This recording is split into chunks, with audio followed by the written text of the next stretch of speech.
I I think it's also that it's flat and it's on a surface. I think it would be easier to do it on high speed camera and then like count the frames. I mean, I got a 71. The highest I've seen is mid 80s, but it's just not been reliable. Oh yeah, I'm not as fast as some pro. You're probably mid 80s, but I get up my heart now. I don't know what angle he has. When you're referring to on street house, Yeah. 3. Thank you, man.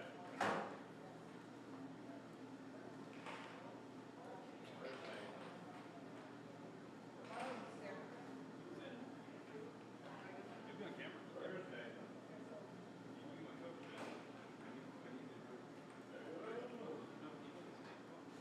He only came with 72 in this room. When we're gonna start? I'll be right back. When they're ready? Okay. Yeah. When he goes back, we'll make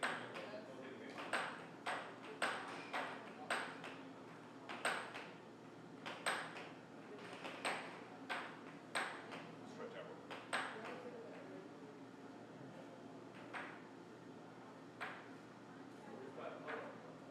Dain, the guy that was just here. They're just waiting for one of the camera people, I guess.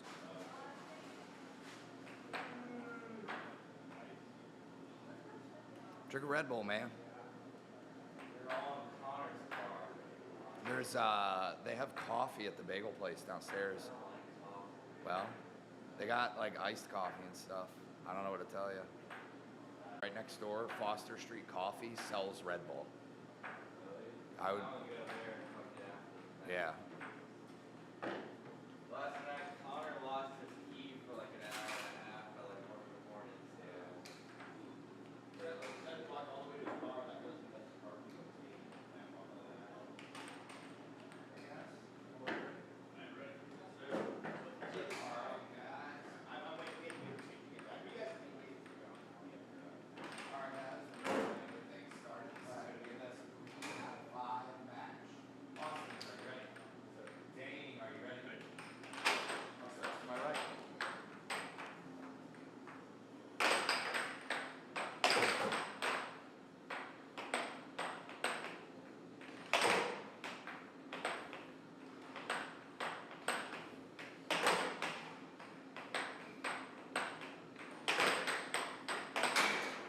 Zero one.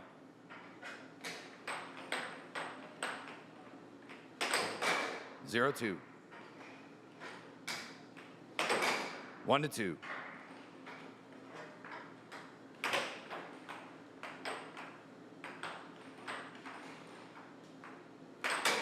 1-3.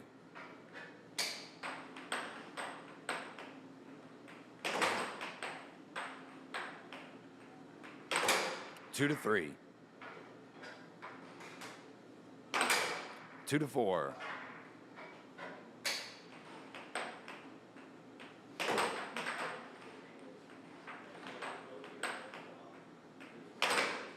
'That's to my right. Austin, ready? Play.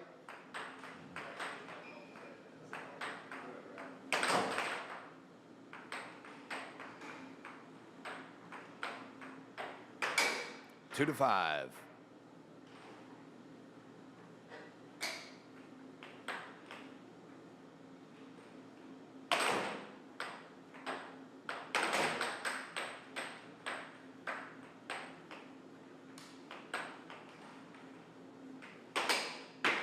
Bucks to my right.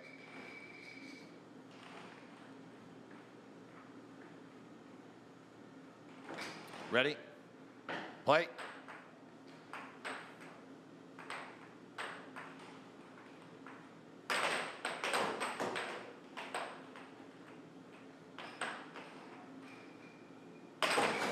Three to 5. 3, game point.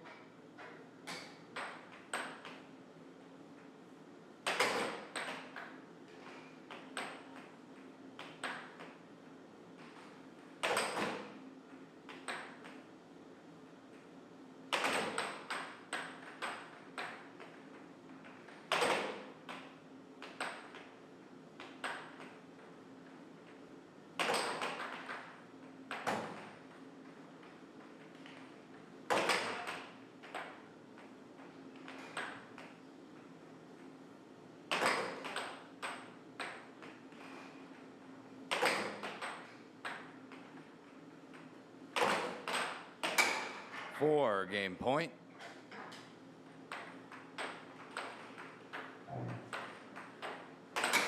Game, Dain.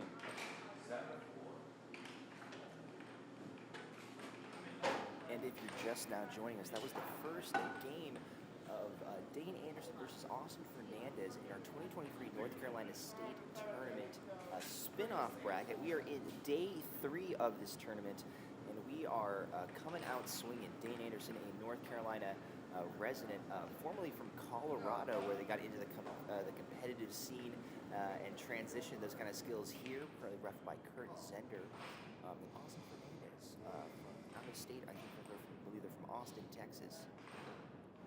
So we just finished up game 1. Dain takes the first game 7-4. But this game would be best of 3 out of 5 as they get ready for game number 2. The possession will Tables start off. on Austin's side as game 2. You ready to roll? All right, Thank you gentlemen, for we're going to joining go us ahead and get this started morning. with It's game a number 2. lovely Austin will start with the puck. Sunday morning here Dain in leads Durham, the series North 1 Carolina. game to If you are 0. in the YouTube, we Austin, would love to are you hear ready? where you're from. Dain, are you ready? And who you're rooting Play. for as we race to the finals. Just find that best player in North Carolina.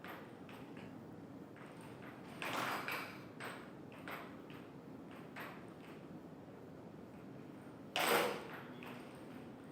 going to start off here. I'm really familiar if these two players have played each other before, but you know, first game is crucial in figuring out the defense of your opponent, kind of working around, testing out different shots. See a little bit of aggression on the center line there.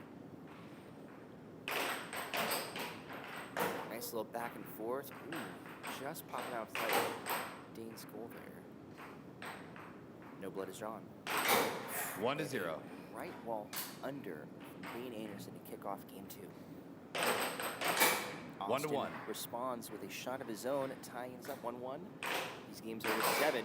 2-1. Still a lot of game left. Dain pulls a left wall.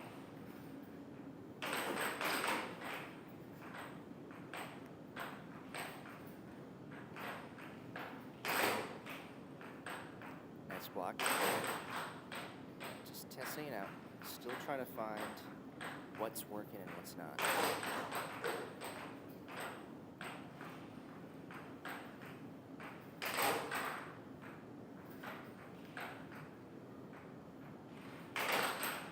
You'll see as we get into higher and higher Two amount all. of possession and the ability to transition shots to either get the puck back or to get a goal of your own. Austin Fernandez with possession. Try a little fake out there. It's all about the working around the timing of your opponent when they think they have to move. You see Austin might occasionally flinch or delay a shot, wind up twice in a row, and take the better of the shot. He thinks that you're not going to be blocking. Dain seemingly unfazed. So he's adopting a bit more of a forward stance, kind of actively on the lookout for one of those unders or overs that he's going to try to sneak by.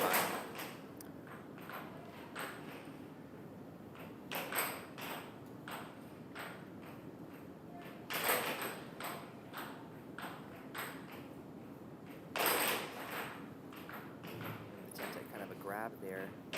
Fernandez retains possession. 2-3. Lands a straight and takes the lead of game 2. Dain's going to hope to answer.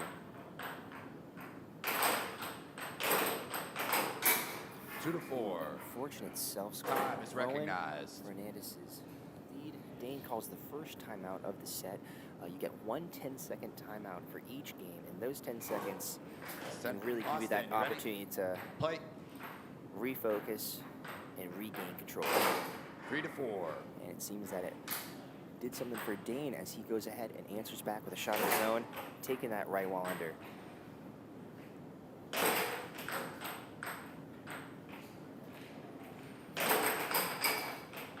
Ooh, nice attempt at a transition shot there. And you'll see his game, as the game 3-5. is up. Ooh, attempted a charge, gives Austin a wide open shot from straight there.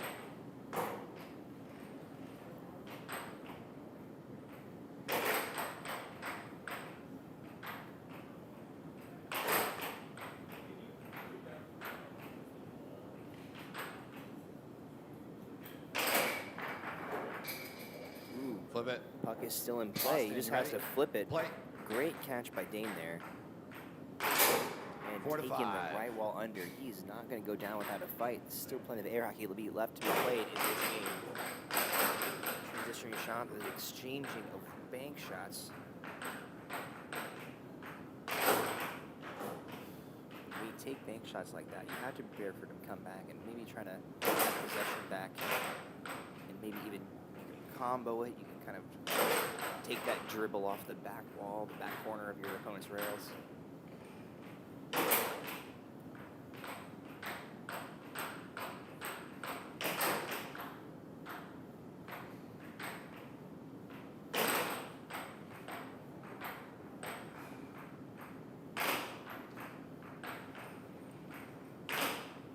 Sometimes it just feels like, well, if you're dribbling off the back rails, or sometimes just the front of your opponent's mallet. As you see, Fernandez stays unfazed as Dain leaves a barrage of straights. Dain gets possession back. See if he can try to do something here. Nice catch. Keeps possession. See that Austin has a bit of a more 4 defense. game point. That if that were to puck were to smack his mallet, he's ready to launch that forward to try to get either a transition shot or Puck's that to my puck left. back. Austin, are you ready? Play. Dain is down 4, losing that possession back to Fernandez, who just needs 1 goal to put us at game 1 to game 1. Anything can happen. Ooh, Dain with a very aggressive catch.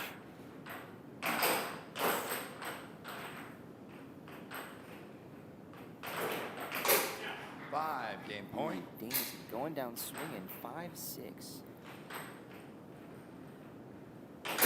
Game But off. Austin stops him in his track, taking a game of his own. We are now tied, 1 game to 1. Remember, we are best 3 out of 5. Both opponents have to win 2 more games to continue their way through this spin-off bracket. Both players will get a 1-minute intermission between their games, get the opportunity to refocus, reflect on the past 2 games, and get ready for game 3. At this point, they're definitely warmed up. You know, it's still very early here in Durham, North Carolina on Sunday morning, as we still have a lot of air hockey left to play. Puck's gonna start to my right. All Dain right, will gentlemen, start this with will be the puck. game number 3. The series is tied at 1 game apiece. Dain, are you ready? Austin, are you ready? Play. We are underway.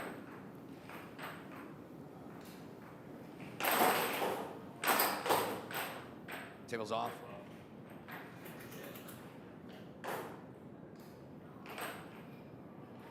All right, tables back on. Dain, are you ready? Yeah, as you Play.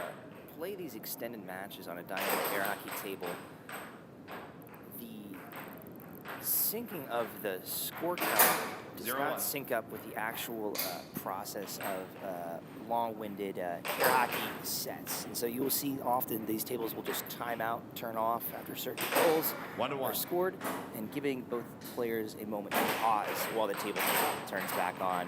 It's almost like nature calling a timeout for you.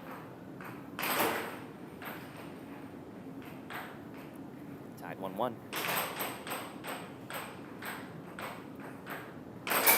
1-2. A nice right wall over from Dain Anderson.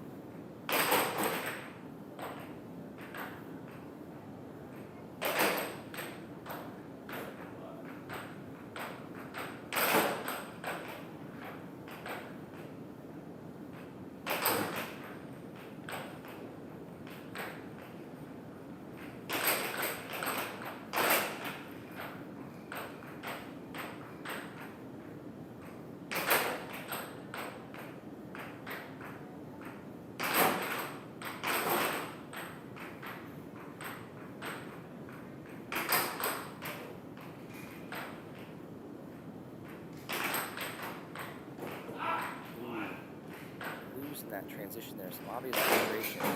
Puck's to my right. But when you have a, sometimes Austin, your ready? reflexes are so Play. cranked at this point, and as you have shots, we've clocked them anywhere between 70 to 80, high 80 miles per hour.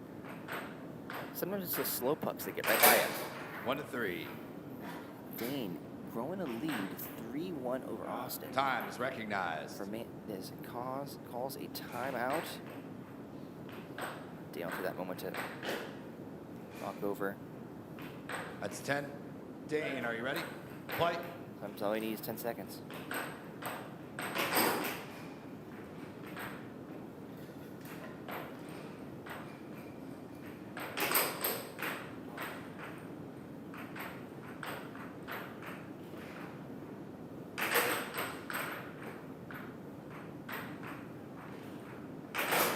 One to 4.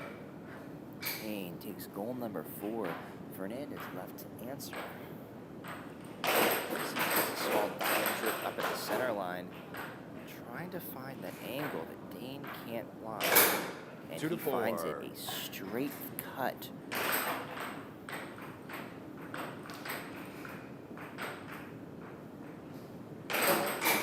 Three to 4.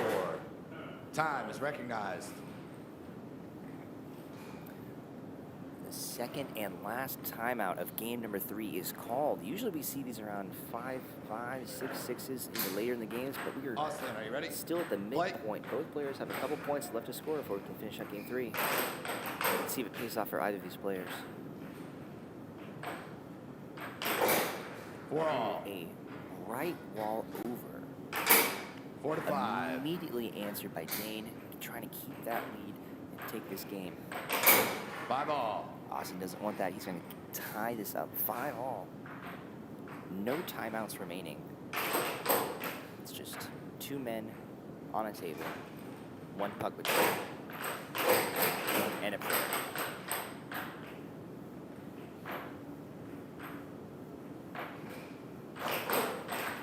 Cheeky forehand.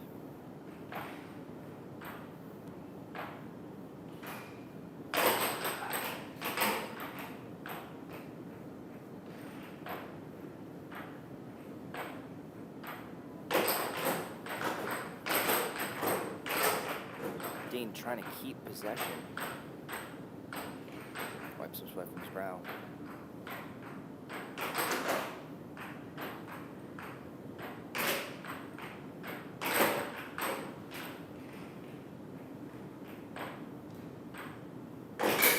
Game point, And a 5. straight brings Austin Fernandez to game point. Dain has to find it here in order to stay alive. And that being said, figuratively, obviously, air hockey sometimes feels like a blood sport, but it's just a couple folks having some good drinks and having a good time on an air hockey table.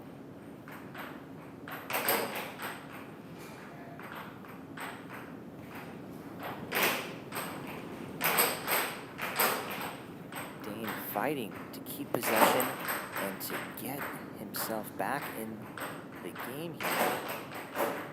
Ooh, almost a self-score by Fernandez. Keeps possession of the puck. Trying to close out game number 3.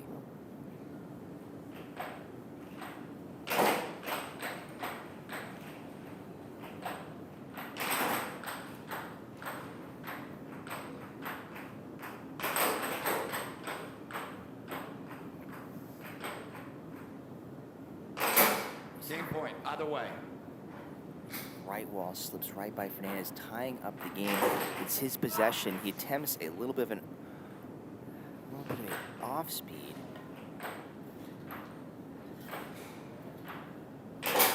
Game, Ooh, Austin. and with a 7-6. straight to the right side of Dain's goal, Austin takes it 7-6, taking game number 3, 2 games to 1. This brings Austin to a potential game match. Dain left to answer. Dain has to take this time to refocus, find out what's been working, what hasn't. You know, we've been seeing some really interesting shots, some really aggressive defense, because sometimes you have to, because sometimes these players will just dribble and just take shots over and over again, keeping possession of the puck and waiting for you to make a wrong move. But if your aggressive defense is able to stay up, you're able to maybe transition those shots and get that possession back. Dain signals that he is ready to go. And Austin goes ahead and takes position himself. It's ready to start game number 4. We'll go ahead Possession and will start start game number 4 on Austin's side. Austin leads 2-1. This is potential match game. You'll often see in air hockey games that players Austin, will are you buck ready? mallets right before they Dain, start a are you game ready? as like a sign of camaraderie, Play. sign of respect, saying we're both here to have a good time and to win. 0. Austin kicks us off very quickly with a straight shot. One of the same straights that won him the previous game. 1-1. Dain ties us up. You see that Austin has maybe transitioned a little bit closer to the center line. It was all completely valid. It's just aggressive. You know, if the mallet is up there and a shot comes running back, your goal is wide open. But when it comes to shots like these, speed is everything to out-maneuver the reflexes of your opponent. Closest distance, close between 2 points is a straight line, and you can shorten that distance by getting as far to the center line as you can. You have a bit more to work around. Oh, you see a charge blasting up a left wall shot. It's a nice transition, very aggressive move by Dain that pays off. Puck flies off the table. We see there is a victim on the board. It looks like a water bottle is down for the Austin, count. ready? Play. Dain gets possession back.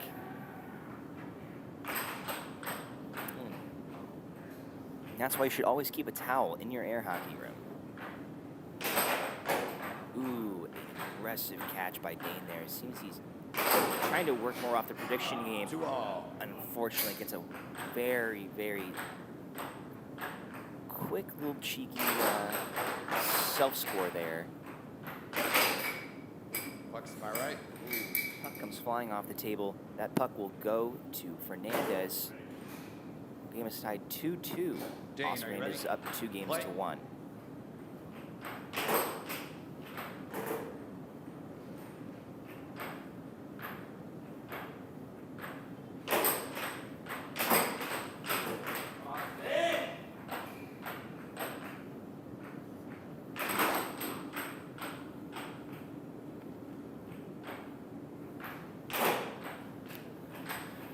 You can see there, Austin got that puck literally as far as you can. If any part of the puck is touching the center line on your side, it is fair game. Both players can go for it.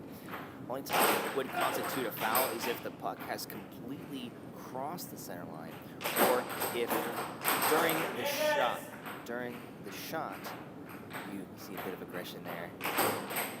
It's hard to provide a bit of commentary on the fouls or Time is concept there. recognized. Austin takes a timeout when this is a very, very non-stop competitive game. Like I said, though, if the puck completely crosses the center line and you touch it with your mallet, That's 10. that is a foul. Austin, are you Or ready? if the puck is Dain, touching are you your ready? part side of the Play. center line, but your mallet completely crosses over the line, that would be considered a over-the-line foul.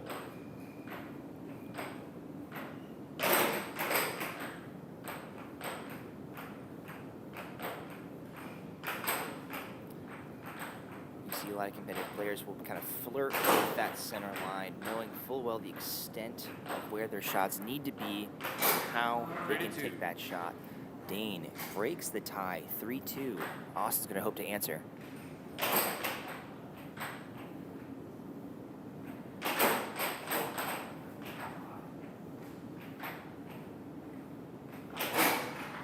Ooh, with a forehand cross, brings us back to 3-3. Great shot by Austin. 4-3. Dain answers with a quick left wall over, gliding right over Austin's mallet as he was hoping to guard for the under. Ooh, Austin tries his forehand shot again. It worked last time. Ooh, Dain guards the under, gets possession. You see, he flirts with the drift right across the center line, takes a shot at the very last possible second, making sure that Fernandez has as little time as possible to move or block a shot. Dain tries a little forehand action of his own.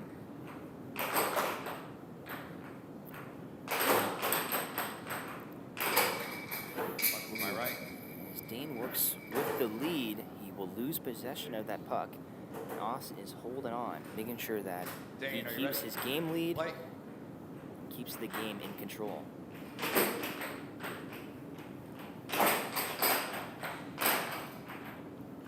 Whoa, a fantastically aggressive shot. Dain banging the puck back into his left corner to keep that We're puck. all. A nice left wall over of his own. Ties us up again.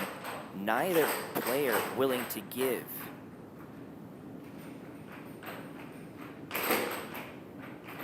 Dain wants this game. He knows that he needs it. If Austin were to take this game, he would take the set and continue his way through the winner's bracket of his spinoff.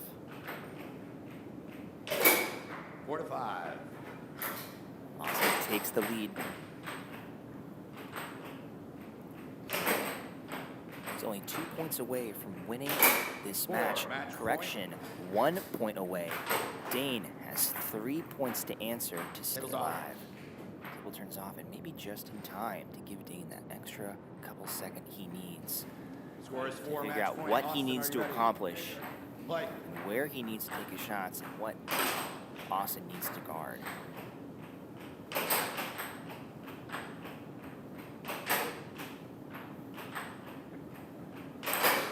Match. Austin. 7. Just like that, Austin will take the match, securing his way.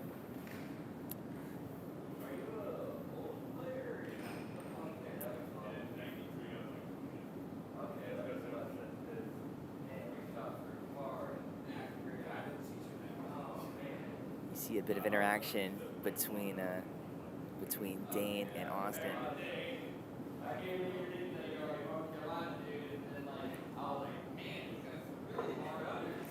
Hey Austin, would you mind if you want to come over here? We'd love to interview you about your game, if that's okay. Just a couple quick questions. Yeah, absolutely. My name is Timothy Young, and we are joined now by Austin Fernandez, who just won the game of his spin-off bracket versus Dain Anderson. Austin, why don't you go ahead and tell us, like, I saw a bit of your interaction with Dain after your game was over, and you asked where he got some of his moves from, and he told you he was from Colorado. Did you know anything about Dain before he went into this match? Not at all. I thought he was a North Carolina dude, to be honest with you. And as soon as I got onto the table with him, he just had a really controlled game and really wasn't jumping for a lot of the moves I was trying to do to make him move out of the way. So I was trying to just figure out what I needed to do against him to score. Yeah, so so Dain recently joined the North Carolina air hockey community.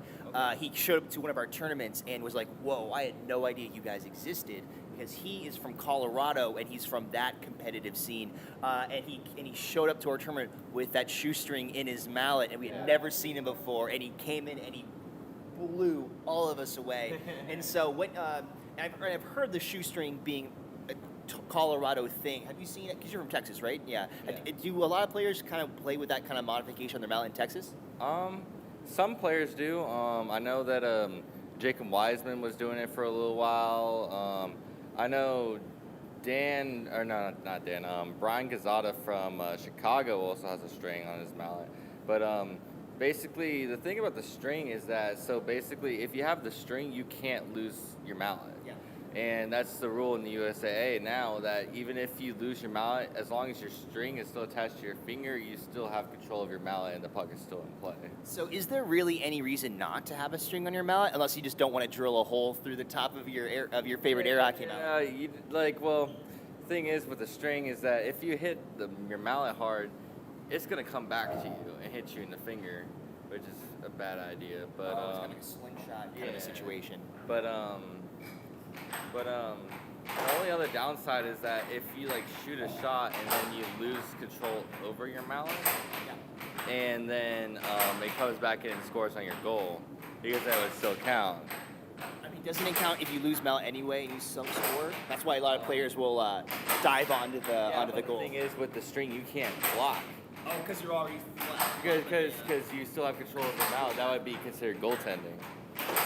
Whoa, so it's actually might be functionally easy. Oh, I had never thought of that before. I really appreciate that insight, because I agonize. I'm like, okay, do I take a drill to my mallet and put a shoestring in there?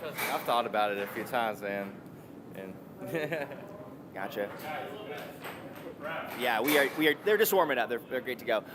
Thank you so much for joining us. We have up next. We have our match between Kurt Zehnder and Ray Nugent. Who you rooting for in this game? Kurt, because I want to have a chance of playing him again. All right. Well, thank you so much. I appreciate it. Good luck on the rest of your spin-off. Take it easy. Thanks a lot. All right, everybody. We're going to go back to watch our next match in the spin-off brackets. Kurt Zehnder versus Nugent, and Kurt Zehnder will be taking their marks to do the face-off. Game will be best 3 out of 5 as 2 North Carolina residents go for the face-off. Very anticlimactic. Ray will get possession of the puck to start, and that puck will stay on that side of the table throughout this match. Ooh, to start us off, a quick rattle in and out. Leaves us still tied 0-0.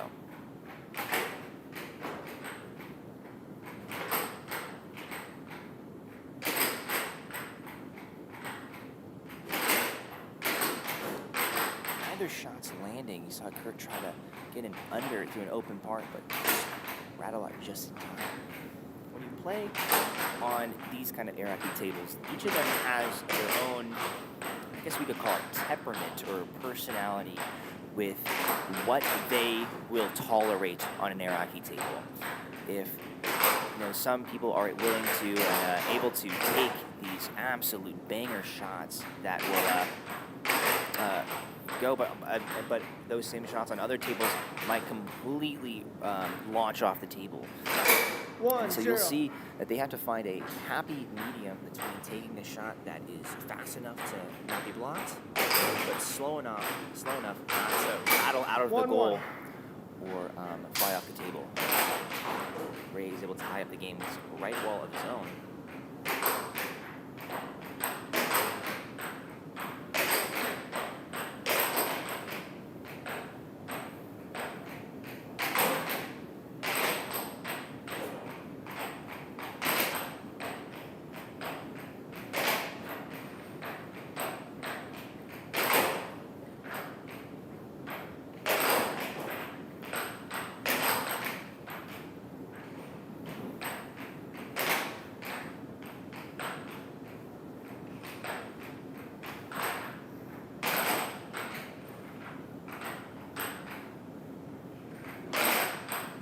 Now, Kurt and Ray are both North Carolina Titans of the air hockey community here. As Ray takes point number 2, both of them have been playing together and against each other. Play will start as soon as the table turns on. Years. I mean, both Ray and Kurt have held top 5 spots for months at a time. 2-2. And so they know what to expect from each other, and they have to take the time to, spend the time in the lab to figure out what shots are going to get through each other's defense that they haven't taken so many times before. They know each other well enough to know each other's weaknesses, each other's strengths, and they cannot underestimate each other. As Ray takes the lead, 3-2. Kurt has to answer. As we stay in the early preliminary phases of Game 1. 4-2. Ray extends his lead. 3-4. Kurt answers the shot up front.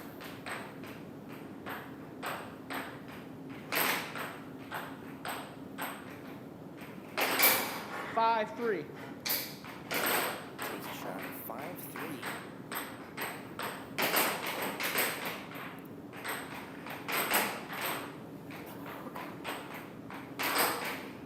Once again, the shot rattles out of his opponent's goal. 4-5. Off of his left quadrant, a nice across the table bank shot right wall under, bringing him 4-5. Ray still has the advantage, his possession and a score lead. But we both know that those can quickly turn over as we see Kurt retains possession.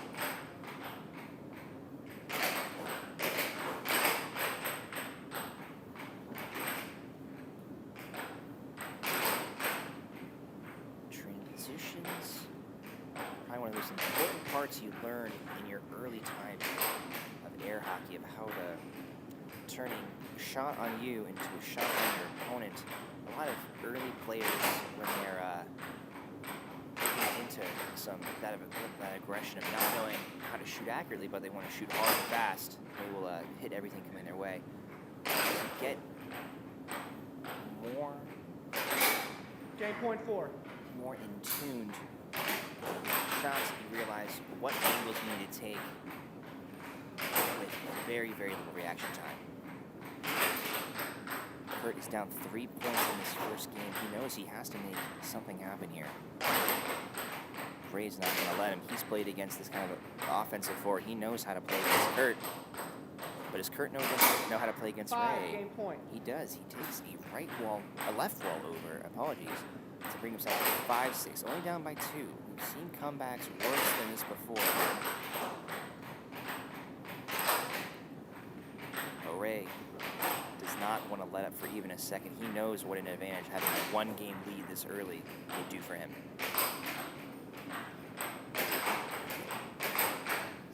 Retain possession.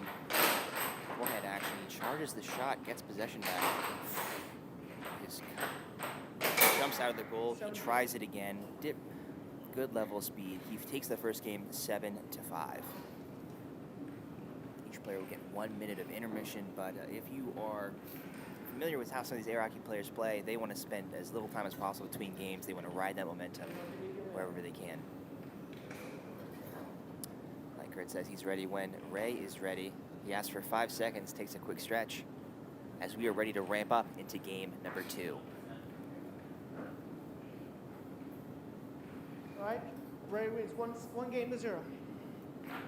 Ray, are you ready? Kurt, you ready? Play.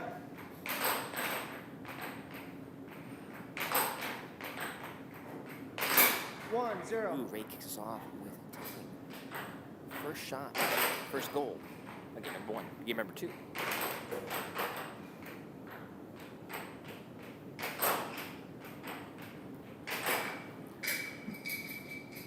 Players switch sides at the end Ready. at each game Play. to kind of keep it that even side.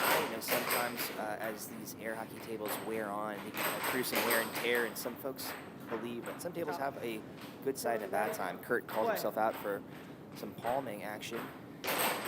Gives possession back to Ray.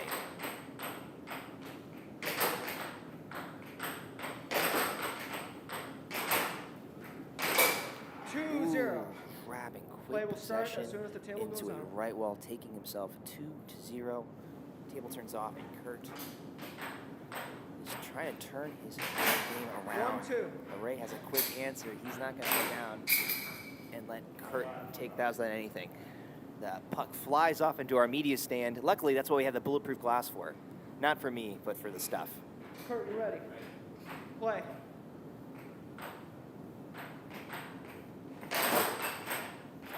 Here on the commentator stand, we are as close as possible to the action to bring you everything you need to know about the matches we're facing. And like I've said, Kurt and Ray, I'll try to talk them after this match.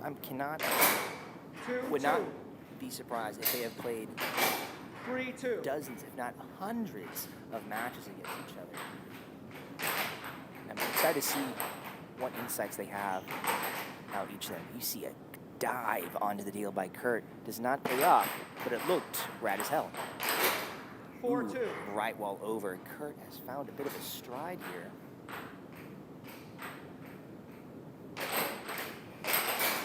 Ray with a forehand double bank. Left into right into the goal. Brings him to 3-4. 5-3. Kurt answers with a shot of his own. He's now the one in control of this game. Ray has to find an answer. You see a dive onto the table. Kurt has this very aggressive ability to find the angle he needs and get his body where Kurt, he needs to go. Foul gives Play. Ray possession.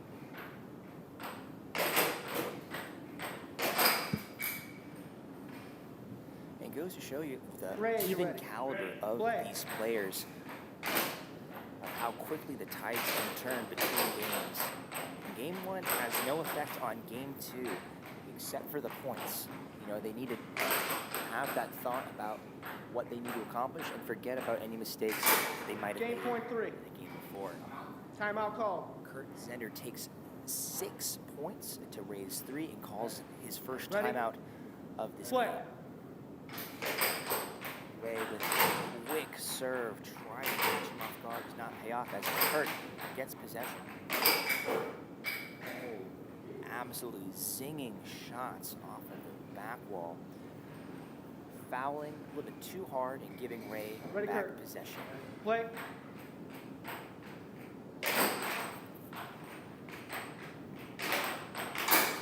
And just like that, Kurt, a shot from downtown, right at the center line, straight through his goal. He takes his first Yeah.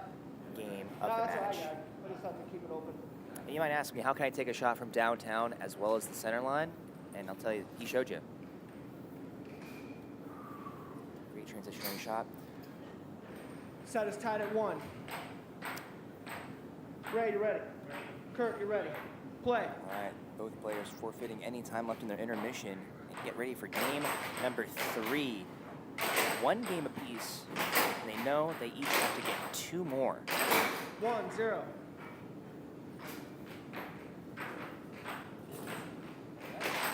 One. All right.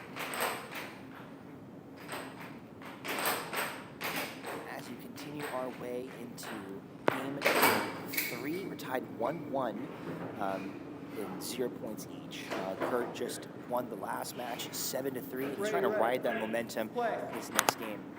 I have now joining me a guest commentator, our very own tournament director of the 2023 North Carolina State Tournament, Cam Moore, as we watch as Ray takes point number 1 in this game. I'd love to hear Cam's perspective, because you know these players for quite some time. You've seen the way that they play each other. What do you think is running through your head? What do you think they're thinking about? Ooh, just outside of the goal there. Cam, what are you really focusing on as you watch this game? So, the big thing that I'm focusing on is the fact that we have the founder of North Carolina air hockey. I've heard him even called the grandfather of air hockey as well. However you want to phrase it, either way, it's pretty accurate. And then we have a man that honestly just plays this game for fun, quote unquote. But he just puts so much work into this game that he puts in for fun. He goes to Worlds, and he's just come out of nowhere. Kurt, you ready? He beat the number 1 player in North Carolina, Joey Liss, in a challenge set recently, or a challenge match, my apologies. Yeah. I saw they had a challenge series of best 2 out of 3 games over the course of several days. Yeah. And it went really, really well. It was a lot of fun. But, so, right now, Kurt understands the theory of air hockey better than anyone you've ever met in your entire life. So as he's watching, he's thinking about which angle is he going to take, and why is he going to take, and why is that angle going to get by you?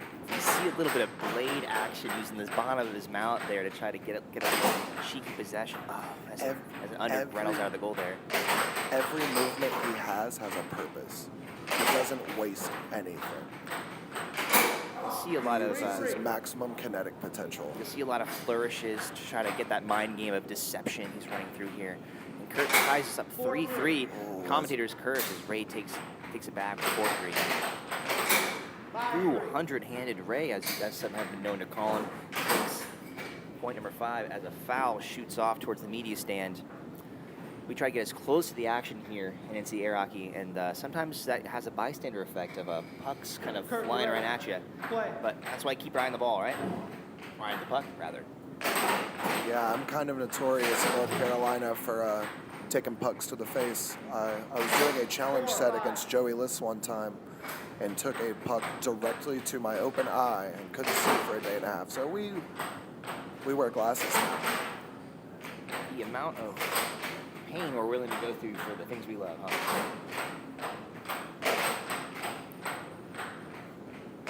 Actually surprising to our viewers, that black TV screen you see on your screen has gone unscathed over the course of the 3-day tournament. And I understand I do have a commentator's curse, but we really hope to God that no fouls will make too many marks. Because everyone here signed a waiver. That TV did. Yes, we signed a waiver. We had our first aid kits. Luckily, we haven't needed to use them outside of a few people taping their fingers. Yeah, I've heard of some knuckle busters. You see Kurt get some tapping on the table as he ties up the game A timeout is called. They get those seconds to readjust and realize that this is the game to win if you want to win. I mean, I'm sure every game is the one you want to win, but this is going to be what it would get them to match set. Anytime that we're tied 1-1, that game 3. In basketball, they call it the swing game in a playoff series. Man. This is a big one. Going up 2-1 is not a small deal. Such aggressive defense. You see Ray reaching his mount all the way up there to grab Mount, and a left wall under gets right by him, bringing Kurt to game point. We have a 6-6. Ray calls a 10-second timeout, and we have a game. I was actually surprised not to see Ray call it at 6-5. He normally does when giving up 3 in a row. Let's see how it goes. There's a straight shot bouncing right out. Neither of them slowing down, knowing that this is the shot to take it. Keep that element of surprise. Ray with a bit of more of an analytical attempt. Beautiful block. Great block there. The right wall over takes game 3 for Ray Nugent. You normally don't see a right wall over at that speed, because whenever you're shooting an over versus an under, you want to shoot the over a little bit slower because you want to give your opponent time to get out of the way. Because for most of us, our natural reaction Is that snap. is to snap to our left and block that under. So that was a big thing that I used in my spin-off yesterday that I had some success with. Just even the ability to change the amount of power you're putting into a shot, even a twitch, or even just going 75%, that's slow enough, quote unquote, to be slower than that snap speed to get the over. It was a beautiful over, and I think Ray should be proud of that shot. Well in our way into game number 4 of this set. Ray is 7 points between him and the victory over Kurt Zehnder. Kurt's not going to let that go down without a fight.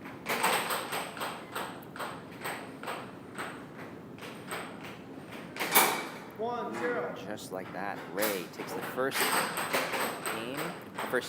point of the game. Ray is looking to repeat his success from the World Tournament. Back in August, Ray got upset by one of our own, Carlos Fernandez, in what was one of the biggest upsets of the tournament, and then went into a spinoff and didn't lose a single game, went 12-0.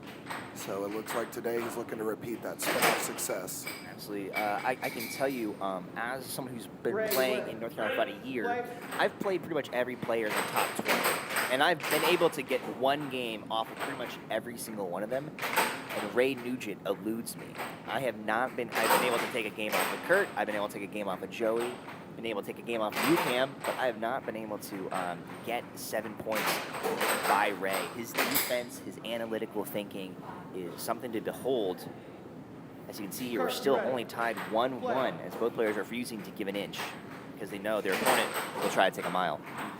Well, before our World Tournament, I played Ray in a 4-set match, and I won a single game out of 17.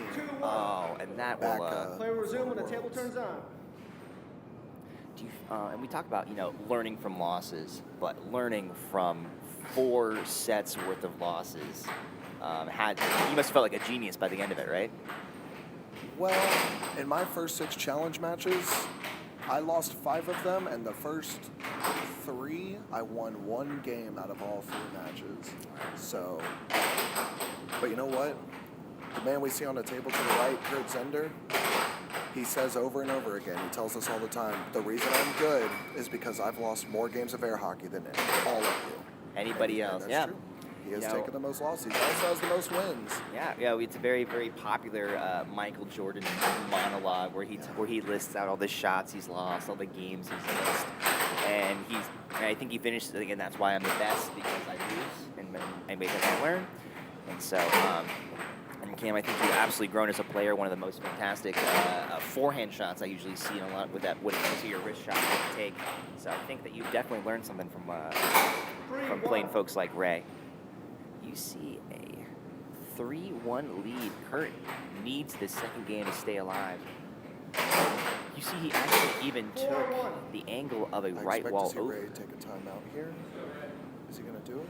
It looks like he just took the extra couple seconds from that puck being allowed near goal. Timeout. Oh, There it is. what I a told you. call, Cam. He's down 3 points. What a prediction. Incredible. You know, you see Ray's What's that? ways. Yes. Yeah, Joey, back up a little bit. Kurt, you ready? So Kurt's Play. pointing out a rule that even during a timeout, a spectator/coach cannot interfere with the table in any way. For him to be that close to the table during a 10-second timeout is not allowed. Between games it is, but during an active game, you cannot get that close. Most people wouldn't call it, but in a match this intense, I don't blame Kurt at all. Yeah. So in that case, it's a very interesting. I did not know that. It's very interesting because I watched my partner yesterday play games, and I actually approached, and so I apparently broke that rule, not knowing.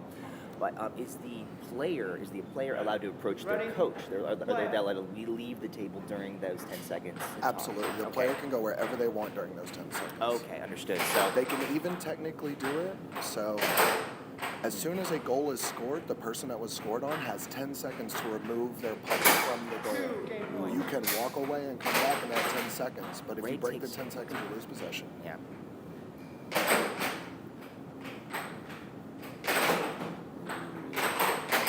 Kurt knows he's 1 point away from game 5, and he wants it more than anything. He does not want Ray to take that off him. But Ray is not going down without a fight. He's got 4 Beautiful goals. left ball under. Great shot. Big block. Keep in possession. Ray's not afraid of a comeback. But we're not going to call it that. Oh, One you brutal hear my way to end audible it. gasp as an unfortunate recovery turns into an own goal. As that, and no one likes winning that way, but I imagine that Kurt breathed a sigh of relief. You see, as Joey goes and gives a bit of insight. Joey Liss, one of our top players in North Carolina, goes and walks over to Ray and gives a little bit of advice. During that time, so it does look like if a player does step away from the table, they can talk to a spectator. They can talk to a. 100%. So And during this minute between games, yeah, excuse me, yeah. we are not actively playing right now. Yeah. Then he could have walked up to him to speak to him. Understood. Yeah. Not during a timeout, because that is still, in that 10 seconds, if my opponent calls a timeout, I don't leave game mode. And a lot of people are like that. Yeah. I stay in that mindset. I keep my calling Your Cummings. blood's still your blood pressure's not going down That during that adrenaline 10 is still seconds. there, That is still 100%. absolutely. And anyone who thinks you can't feel adrenaline, Potential. You can Playing taste air it. hockey, You can taste it. come to a right in your- tournament your and mouth. get Yeah. 6-6. You'll feel it. Oh, yeah, that's why we have that tattoo. You do see the 7-6 across Kurt's forearm as we go into game For those who number can see the stream, 5. Tim and I have it as well. Oh yeah, we're not currently on camera. We're just gonna be over there, but we'll show them off when we Fantastic. get here. 'Cause this is why we play for that. Sometimes you're the 7, sometimes you're the 6. We're well into game number 5. Kurt leads 1-0. That means relatively nothing in terms of the pace of how this game is going to continue and how it could swing either direction. Like I said, Ray answers the right wall, 2-1. and Kurt That cut is nasty. gnarly, especially so quick off a serve. Like, it's the amount of adjustment you can make is next to nothing.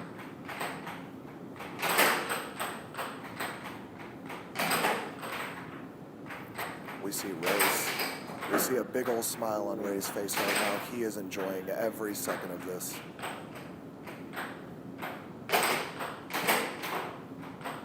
You see, it's always tempting to watch the 3-1. flourishes, the arms moving around, but looking at your opponent's face, watching them kind of purse their lips, kind of watching where they're snapping their eyes. Play will resume when the Great table shot, comes Ray. on. I call the table off like nature's timeout. You know that it's a neutral timeout that can be called 3 at any time. Doesn't matter who has possession. We like to think of it as an official, similar to an official timeout, like a ref would call in a football game. It's just built in. 3-3. Oh, and just like that, looks like that official timeout, as you can call it, maybe gave Ray the focus The puck he does needed. fly off, and that is going to be Ray's puck. Ooh, nice catch from Ray. Kurt, you ready? No, I think it was day 1 of the tournament. I was sitting here, and Kurt, who's playing on the table, was sitting where you are, and a puck flew off the table, and he caught it with his left hand as it flew at him. It's quite impressive. Shows you what reflexes will look like on and off the table. Ooh, Kurt with some cheeky possession there. Takes the left wall. Is that an under? It was a left wall. Left wall under.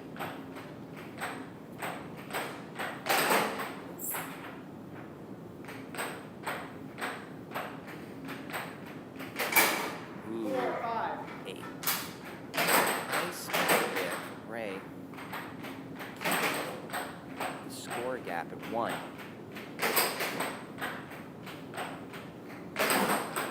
Both players still have their timeouts. I don't expect to see those timeouts until one of them has a 6 on their scoreboard. And you can take back, just like that, tying up the game. Kurt calls. Oh, no timeout was called. I could have sworn I heard someone yell timeout. I also heard it, so I don't blame Matt. Yeah. I thought Kurt said it. Ooh, taking a shot. Someone call an ambulance. As Kurt takes a puck to the chest. How you doing, Kurt? Oh, sorry, Kurt. No, Cam. Sorry. It's not a quick little puck action. We talk about that. Match point 5. Match point for Ray.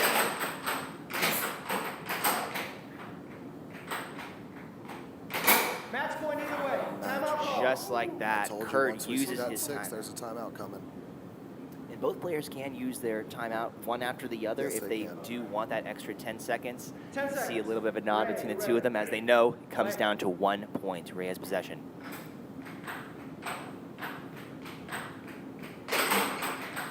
They have an over there. That's what sealed the game from earlier. Just like There it is, that. Ray A Nugent. straight takes it. 7-6 game 3-1 for Ray. Game 5. Ray will make his A way. little bit of redemption after that Yeah. after that match point either way. Absolutely. Lost to Dan Meyer yesterday for Ray.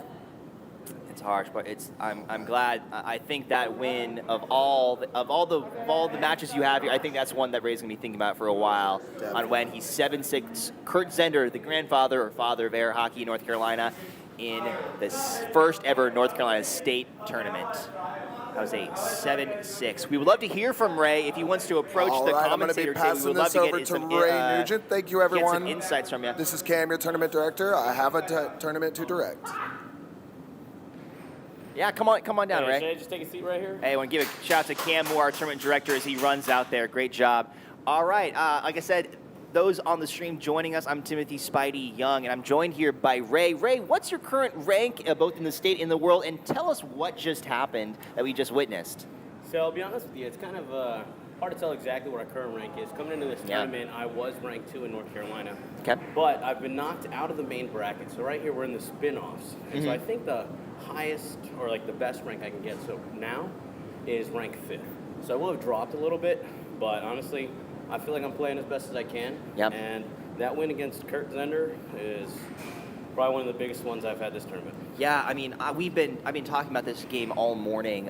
We just watched Dain Anderson and Austin Fernandez. You're the first game we watched between 2 North Carolina locals, and you've known Kurt for upwards of I've heard 5+ years. Is that Yeah, about right? I would actually say it might be up to like 6 years, Wow. 6, maybe 7.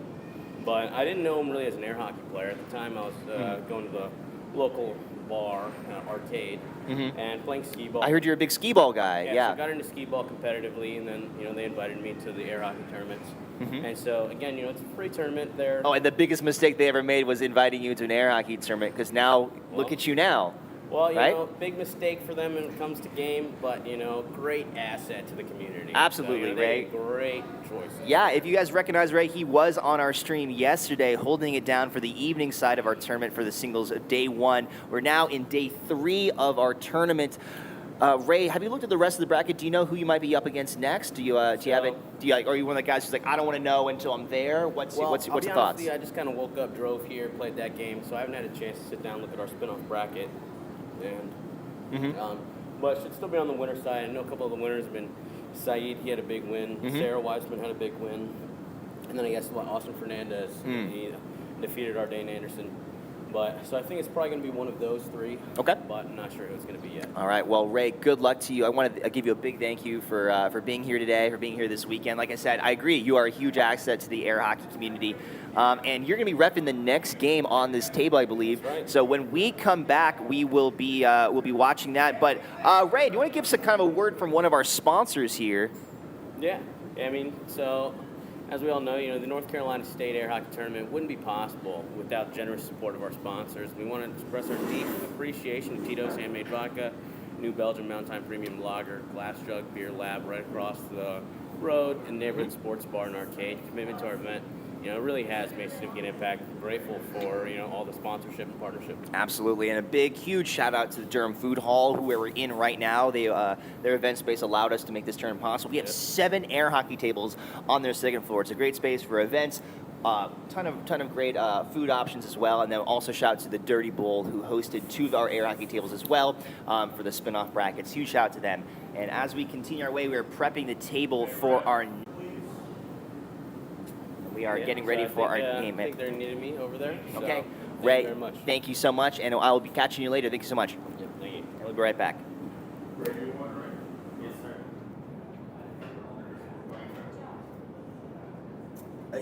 He beat Kurt with a 7-6 in game 5.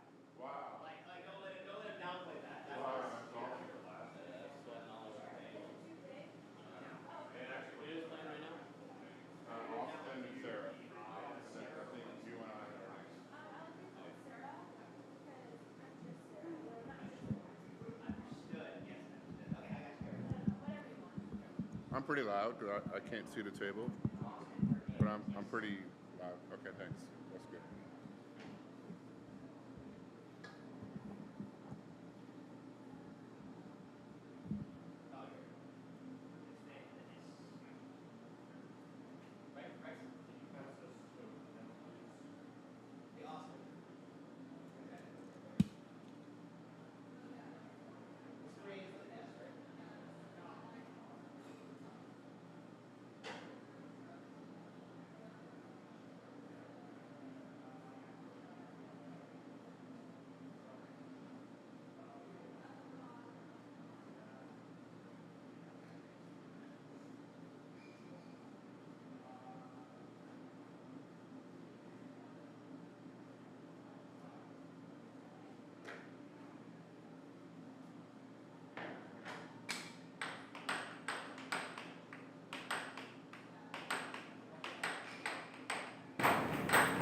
All right, folks, and we are just getting set up for our next match between Austin Fernandez and Sarah Weissman. We are going to make our way to the face-off reffed by Syed, continue our way into our spin-offs.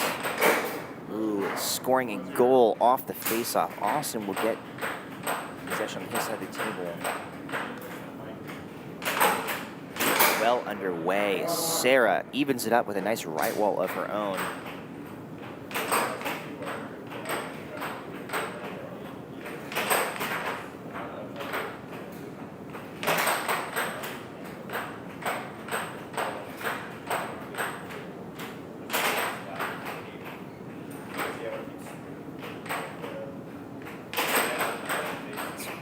Really interesting to see how players, we call it dribble or drift the puck. A lovely forehand straight from Austin Fernandez gives him the lead 2-1.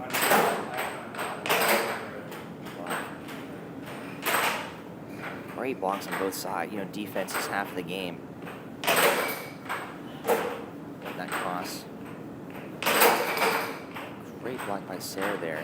Fernandez keeps possession. Ooh, that goal pops right out of there, giving Sarah the possession after the foul.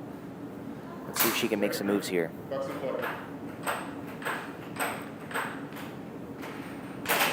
See, executing a pristine diamond drift. He's not going to do anything against that left wall from Austin. Ooh, blocking that right wall. Reaction time is absolutely impeccable from these players. Blocking that straight with a charge. And the puck goes to me. Put me in, coach. There you go. Rattles off to the mid-table. Syed with possession. Needs to convert second. So you watched Austin already play once on this table this morning. He's hoping to continue that momentum after he beat Dain Anderson. Syed with a great block, traps that puck in the corner. See these players, they have drifted this puck for hours on end in total. And they know how that puck moves. What a grab from Austin. A little bit of a 1-2, blocked by Sarah. Block. Let's see if Sarah's going to switch up the angles, take shots from different parts of the table at different speeds, trying to get through that defense. She was able to get a really nice right wall under. Unable to get anything else through the defense so far. Austin grows his lead off, I think it was a right wall or a cut. I couldn't see from that angle. Either way, it went in. Ooh, Sarah with the straight. Takes the 2 and then blocks the attempted answer from Fernandez. She has possession and she has the opportunity to take another straight off Fernandez. Getting rid of that early momentum. She's going to try to stop Austin in his tracks here. Ooh, the puck is getting back to me. Here we go. That possession will go back to Sarah. Puck's in play.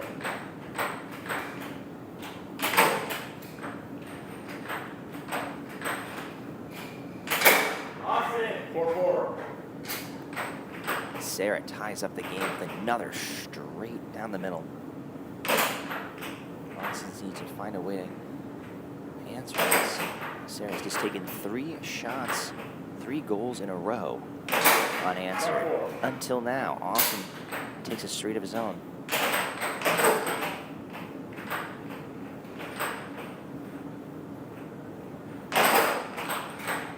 Nice block there.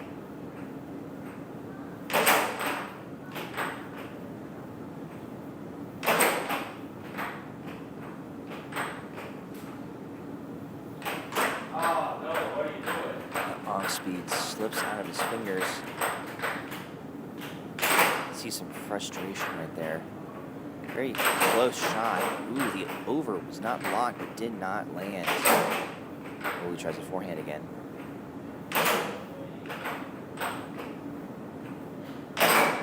Ooh, a great right wall block. Right there, Sarah will get that possession back.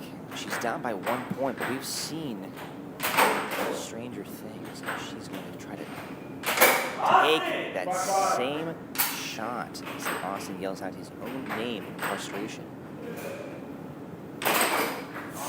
Ooh, just rattles out. Sarah requests to sand the puck. You know, each air hockey table will have a kind of a ring, a circle of sandpaper on the side for when that puck is dragging a bit too much on this table. That technically a puck does not actually ever rest completely on the table surface itself. There's a small pocket of air always running off these fans. But it's a great block by Sarah there. No. Table went off during the try. I'm not sure. Yeah, I think it's her. Sarah will get possession off that rule call of whether the table was off before or after the shot. But the shot was taken as the table was turning off. Sarah takes 6-5. First lead she's had in this game. We hit 6-6. Neither player taking the timeout. Oh, it just rattles out. You see Sarah frustrated as that shot was so close. We see another request to sand the puck. Every little factor will matter. You want to make sure that puck is smooth and not going to be flying off the table unnecessarily. Yeah, so we had a question about whether you can change the puck during play. That is something you would have to do formally, like during like a lull in the game, and both players do have to agree to it.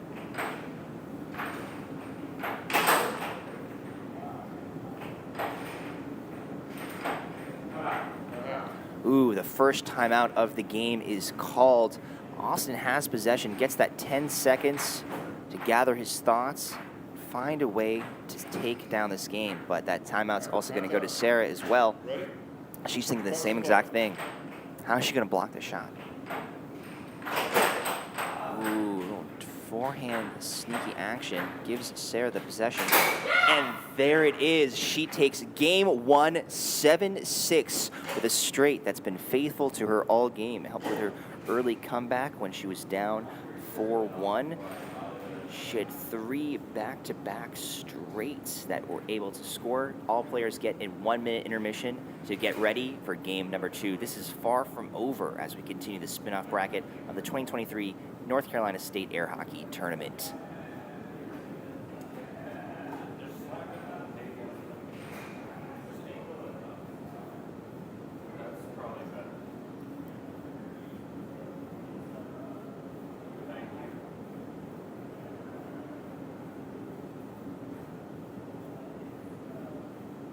Players have the ability to take the full minute as they take their places. All right, you guys ready? Sarah will start with possession as we enter game number 2.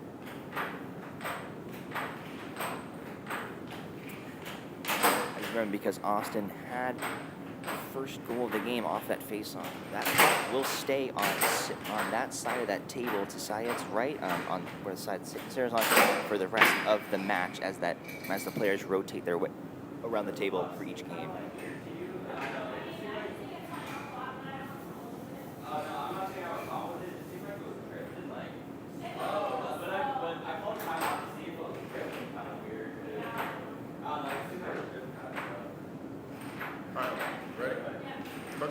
Players making observations about the puck itself. You know, the pucks we play with, you know, they're the yellow. I believe these are the gold standard or the dynamo pucks you see a sticker or a piece of white tape on top. At any point in time, like I mentioned, players could ask to get the puck changed, but both players have to agree and consent, and they have to be a legal puck. You usually see on these tables either a yellow puck. Yellow is the color of choice. And sometimes we have even seen a red puck used very commonly. You see Austin. If you watched his game with Dain Anderson, you see he has a stance where he plays with the puck so closely drifted to the center line. He just diamond drifts it right up in that front segment. Try to take the most unexpected shots. He can take a right, he can take a left, he can take a straight. Whatever is going to get that puck in a goal. At any point in time, you can take the shot from that drift, try to catch your opponent off guard. A little bit of forehand, blocked by Sarah.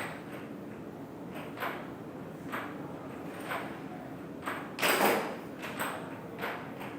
see an attempted over, just pops right out of the goal.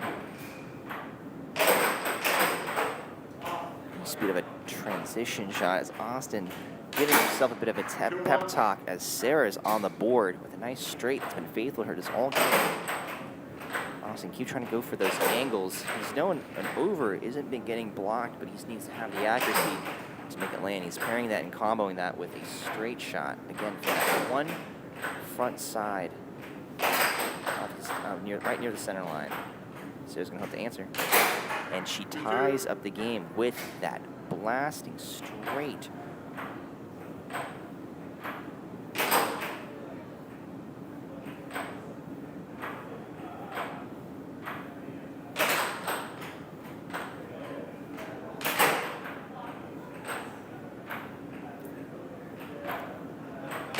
You see that Sarah and Austin, both from Texas. I'm sure they've played each other before. I'd love to talk to them one of them after the game.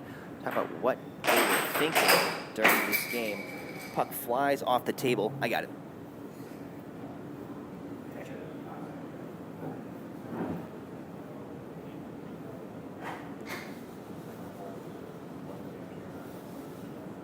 What I would love to see is a spread. Is that every time a puck flies off the table, I want to put like a piece of tape where it went, just to like we can get a grid map of where the most dangerous place to stand on a table is. Yeah, because it would be like you can see where it's most dangerous to be a spectator.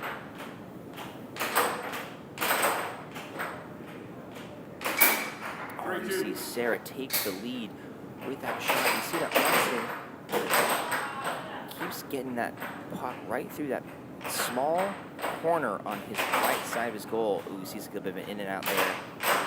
We talk about the power and speed of these shots. That puck is going to stay. The puck is going to be played. Ooh, Austin finally blocking that shot that Sarah's been taking. Can you send it? Yeah.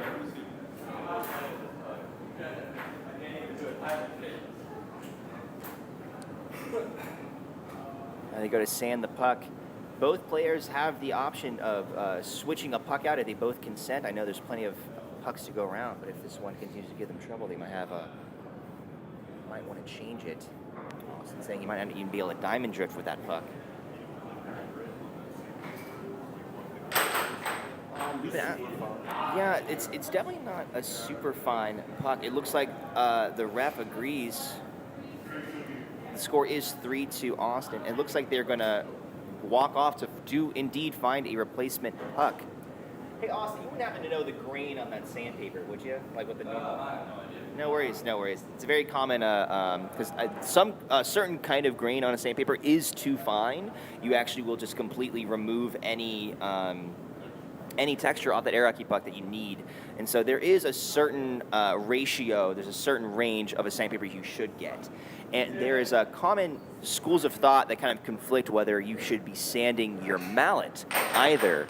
That mallet plastic is made of a different material than a puck, and they ask that you actually don't sand your mallet and you just instead just try to break it in on a table and let any kind of substance or kind of build up and let that mallet be kind of worn in.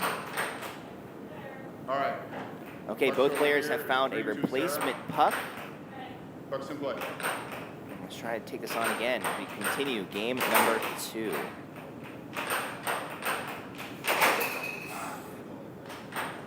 Shot there pops out of Sarah's goal. Tries to take that straight there.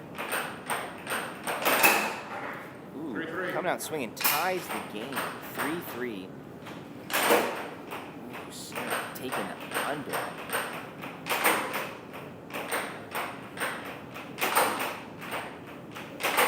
You see just taking these drill shots off the side of Sarah's goal. Unwavers, tries to take a shot of her own, just hits that side. You'll notice the sides of a player's goal are actually, they're not corners, they're actually rounded off. And so it's quite possible to take a shot that will bounce directly out of that corner of a player's goal, or if you hit the right angle, it'll bounce right in.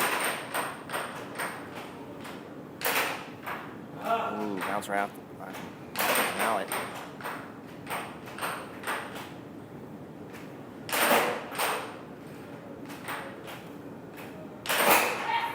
Nice right wall over. Austin tried to block the under.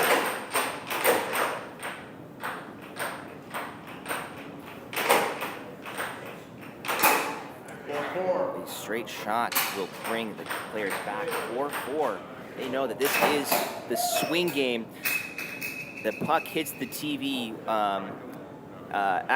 Probably the 5th or 6th time that TV has been hit, but most of the momentum of the puck leaves the moment it leaves the table. Most of that force goes into the side it smacks into it. Austin will take that moment of distraction to find his center and take a shot. Sarah immediately answers with a shot in that same right part of Austin's goal.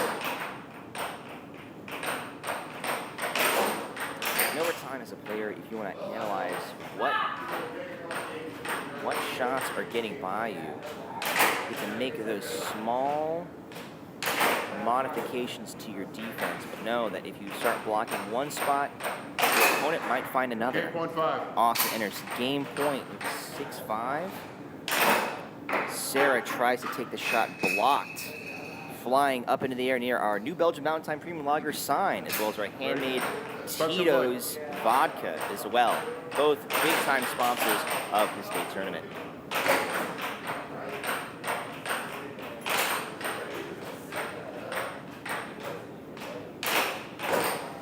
Ooh, nice little transition. Side was over. Good. Game point 5. Ready? Okay. And play. Ref calls a foul that Sarah will deny. She will defer that foul, giving Austin possession. Nice forehand deflected.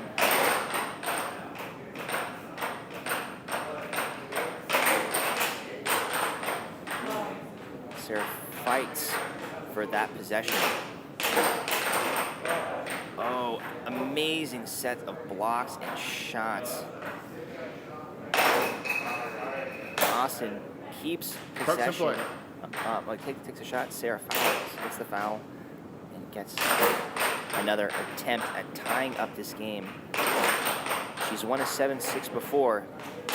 Let's see if she can go from a 6-5 and make that win she wants. Austin wants this win because he knows that if he's down 2 games, this match will be a lot harder.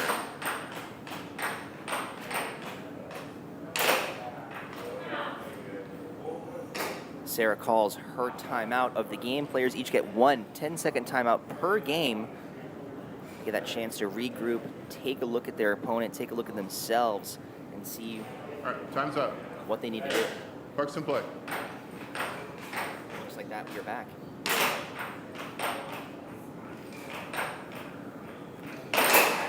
Game. Just like that, Austin Fernandez takes his first game of the match, leaving us tied. Austin Fernandez 1 game, Sarah Weissman 1 game. Both players will take their intermission to go, grab a drink of water, wipe the sweat from their brow, and get ready for game number 3. Do you need water or anything? Or are you okay? You're chilling? Okay, that's man.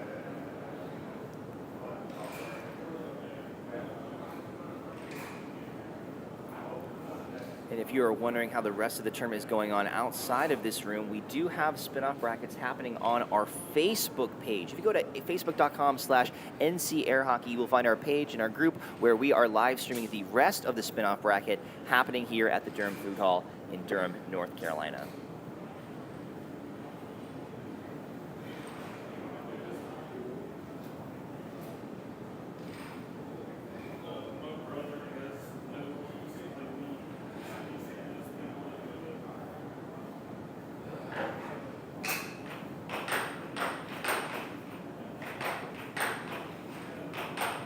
Pucks over here. Game's 1-1. Ready? All right, we're back Pucks in into play. game number 3. Fernandez starts with possession. Table turns off. Giving you a very early timeout. Ready? Pucks in play. We're back in action. 1-0. Just like that, the right wall over slips right by Sarah. Ooh, she attempts an over of her own, blocked.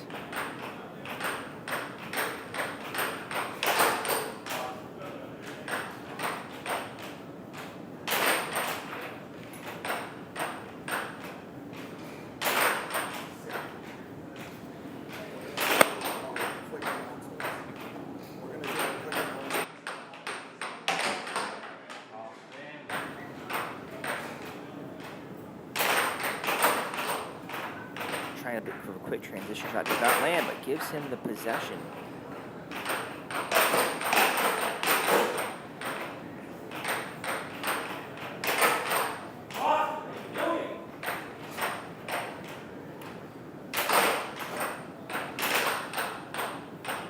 Seems like Austin's having a better time blocking that straight.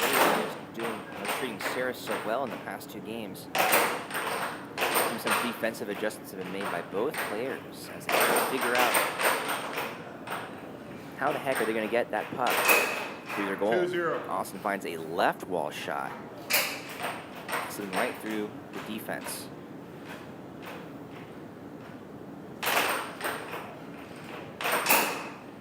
Another cheeky left wall shot. And right there. 4-0. And he combos that with a Timeout. straight. 4 goals in a row unanswered by Sarah. She takes her only timeout of the game. Trying to see what adjustments she can make on her end. So she nods her head, kind of getting her head back in the game, Right, getting time's up. refocused as 10-second finishes. Ready? 4-0. Pucks in play.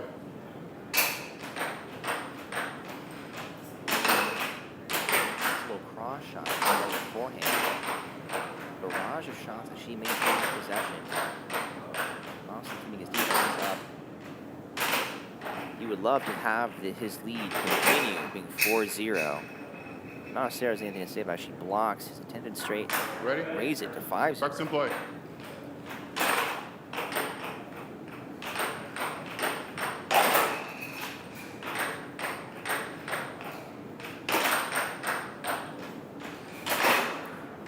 Finally, she gets a goal through, making sure this is not going to be the shutout that Austin so desperately wants. You know, he won this previous game and he wants to keep that momentum. He takes another left wall shot through and under, right under her mallet. Continues. You saw earlier he was playing a bit more of a up on the grid with his diamond drift. Now it looks like he's gone back to the midpoint of his team, trying to find the angle he wants. Sarah not slowed down, taking a barrage of shots. You know, each player does have 7 seconds from the moment the puck crosses into their side of the table to take a shot. Give you a bit of a shot clock situation, and both players tend to not use the full 7 seconds.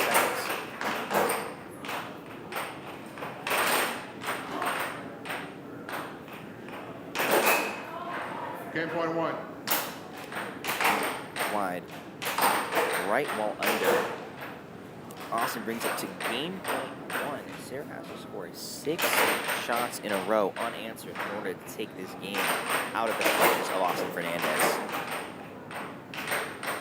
Austin seemingly finding his stride. He takes game number 3, 2 games of his own, 7-1, as they both get their minute of intermission to take a moment to find out how he wants to close out this game, and Sarah, how she's going to stop him.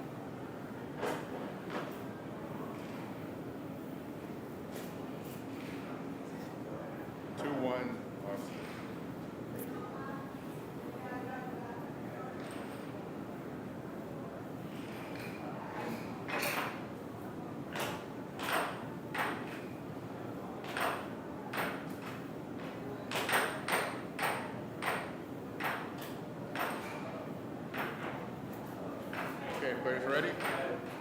Pucks in play. Going into game number 4 of this match. Austin is only 1 game away from taking this and continuing his way through the spin-off bracket. Sarah, 2 games away. Needs to find that answer in this game. She was doing quite well earlier in this match. It seems that some adjustments to defense rendered some of her shots more easy or more blockable, you might even say.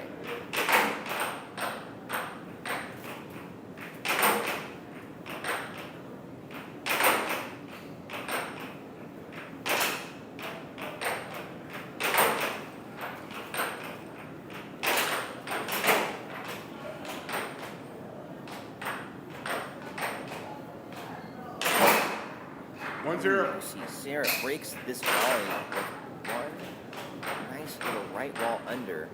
We haven't seen anything like that land since the beginning of the first game. And she does it again. Back-to-back right wall unders. Grow her lead. Growing her chances to take game number 4.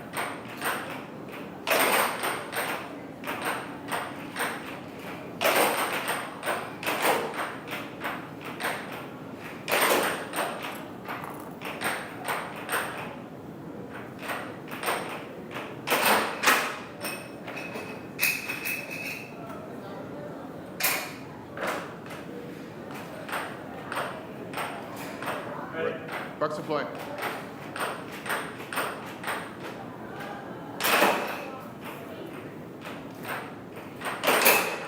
Two, 1.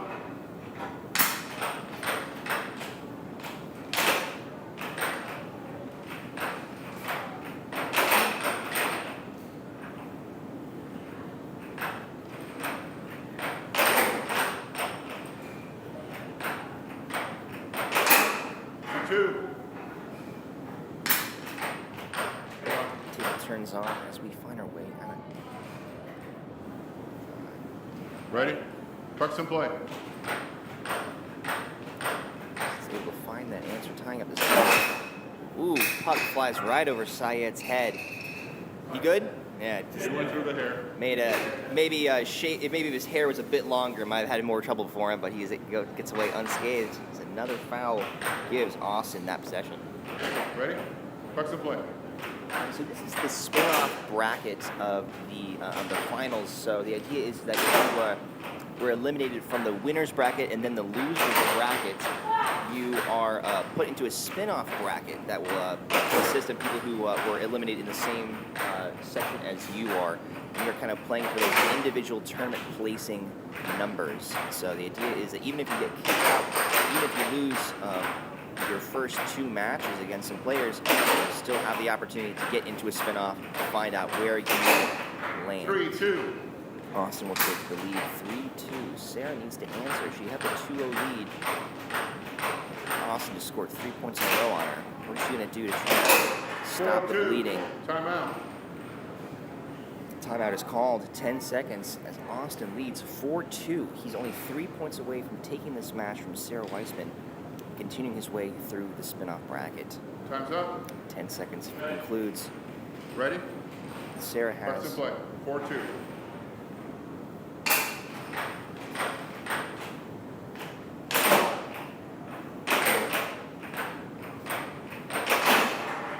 Two. 5-3. quick back and forth goal players. Austin with 5, Sarah with 3. This is not insurmountable for Sarah to attempt to turn this match around. Austin will catch that goal. Match point 3. Brings himself to match point. Sarah has a possession and a dream. Match point 4. She takes that dream and converts it into 4 points for her as she continues her way through this bracket. Ooh, a lovely catch Pucks in there. play.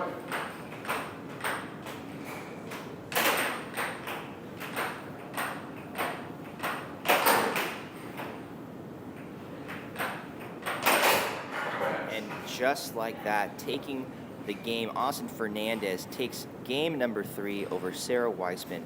Congratulations, both of them. And we'll continue our way into the spin-off bracket. We talked to Austin a bit more this morning, and he talked about how after he won his game over Dain Anderson, he knew he had some names ahead of him. And he's got quite a bracket facing him. And we will be right back with more at North Carolina Air Hockey. But in the meantime, I want to go give a shout out to some of our sponsors. First up, we have Mountain Time Premium Lager. They are keeping our players refreshed throughout this weekend of nonstop air hockey playing. Also give a shout out to Tito's Handmade Vodka, whose spirits, maybe if you're not a beer person, you might be able to find some respite in Tito's Handmade Vodka. I also want to give a shout out to the Glass Jug Beer Lab, who have so graciously been able to make this tournament possible, as well as the Neighborhood Sports Bar and Arcade.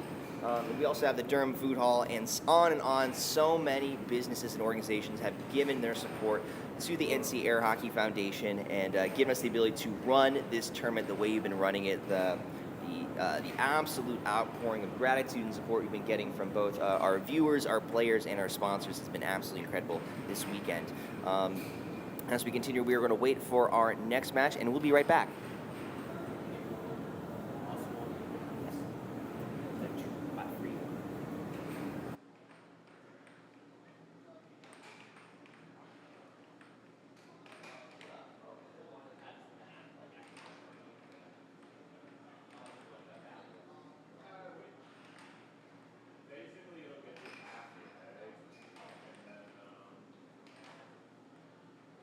All right.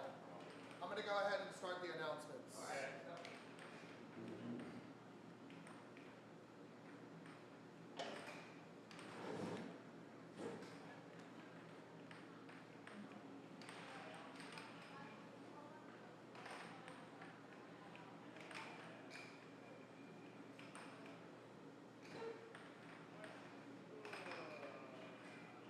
Good game, man.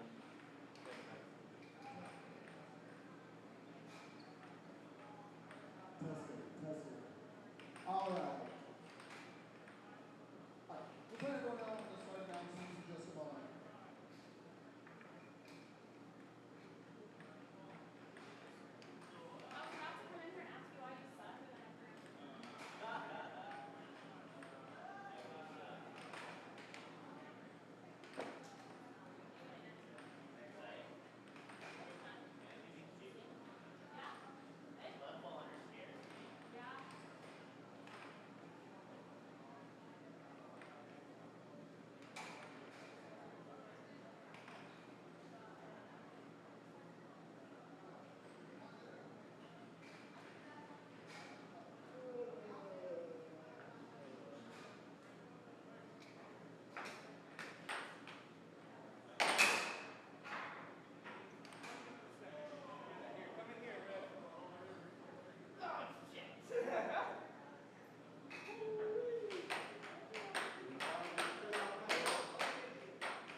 Where does it start?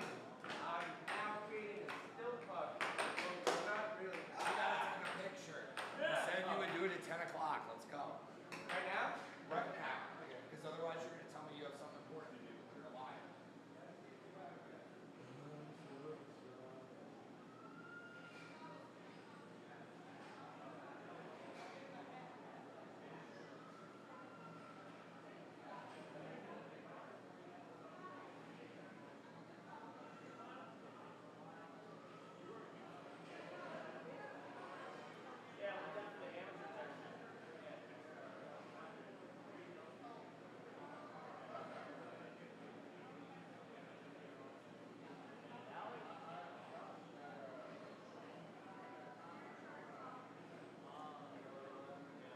All right, everybody, we're going to go ahead and do a quick announcement. This won't take too long. Just want to talk about what we're doing today. Okay, so first things first. Our main bracket today is going to be played on tables 1, 2, and 3. We will be doing 3 out of 5 all the way until the final 4 matches. The final 4 matches today will be 4 out of 7. So that's What do you the think is winners the best finals, angle for this? loser final, and grand final. For the 17 to 24 spin-off that is currently happening, you guys are going to take over tables 4 through 7 and just do whatever table you want to use out of the floor. Does not matter to us. Any table that's not being used will be available for practice. We are only between 4 and 5:30. So once we get to that point, we will no longer be doing free play. Until then, free play will happen. We're not sure yet what we're going to do. We're going to do 16 on, cross numbers before we get to it. Please be patient with us whenever it comes to what tables we use. Outside of that, we're going to do the best we can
this one was the bad puck. Yeah, this one was. Hey, guys, look at this.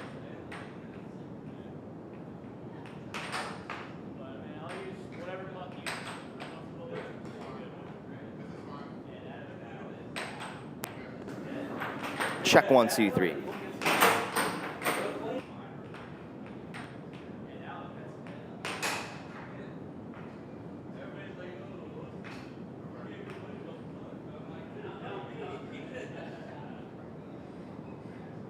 The puck was stopping in the middle of my diamond drift. I was like, bro. Alright, sirs.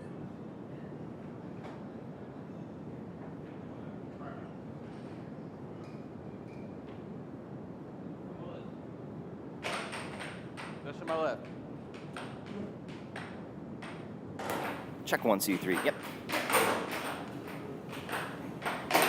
All right, we just have made our way. I got that for you. As the puck flies its way into the media table, starting off our first game between Syed and Ray Nugent. Ready? Target play. Joining me at the commentator table, I have NC air hockey player, formerly from Colorado, now an NC resident. I have Dain Anderson on the table. Why don't you go ahead and say hi, Dain? Hey everyone, how's it going? Hold that. Yeah, we're just going to go ahead and kick off the first game between Syed Rahman and Ray Nugent as we continue our way into the winner's bracket of the spin-off. It's going to be a best of 3 out of 5 format. No one has drawn first blood yet except for Ray with a nice right wall over. Syed is going to try to answer.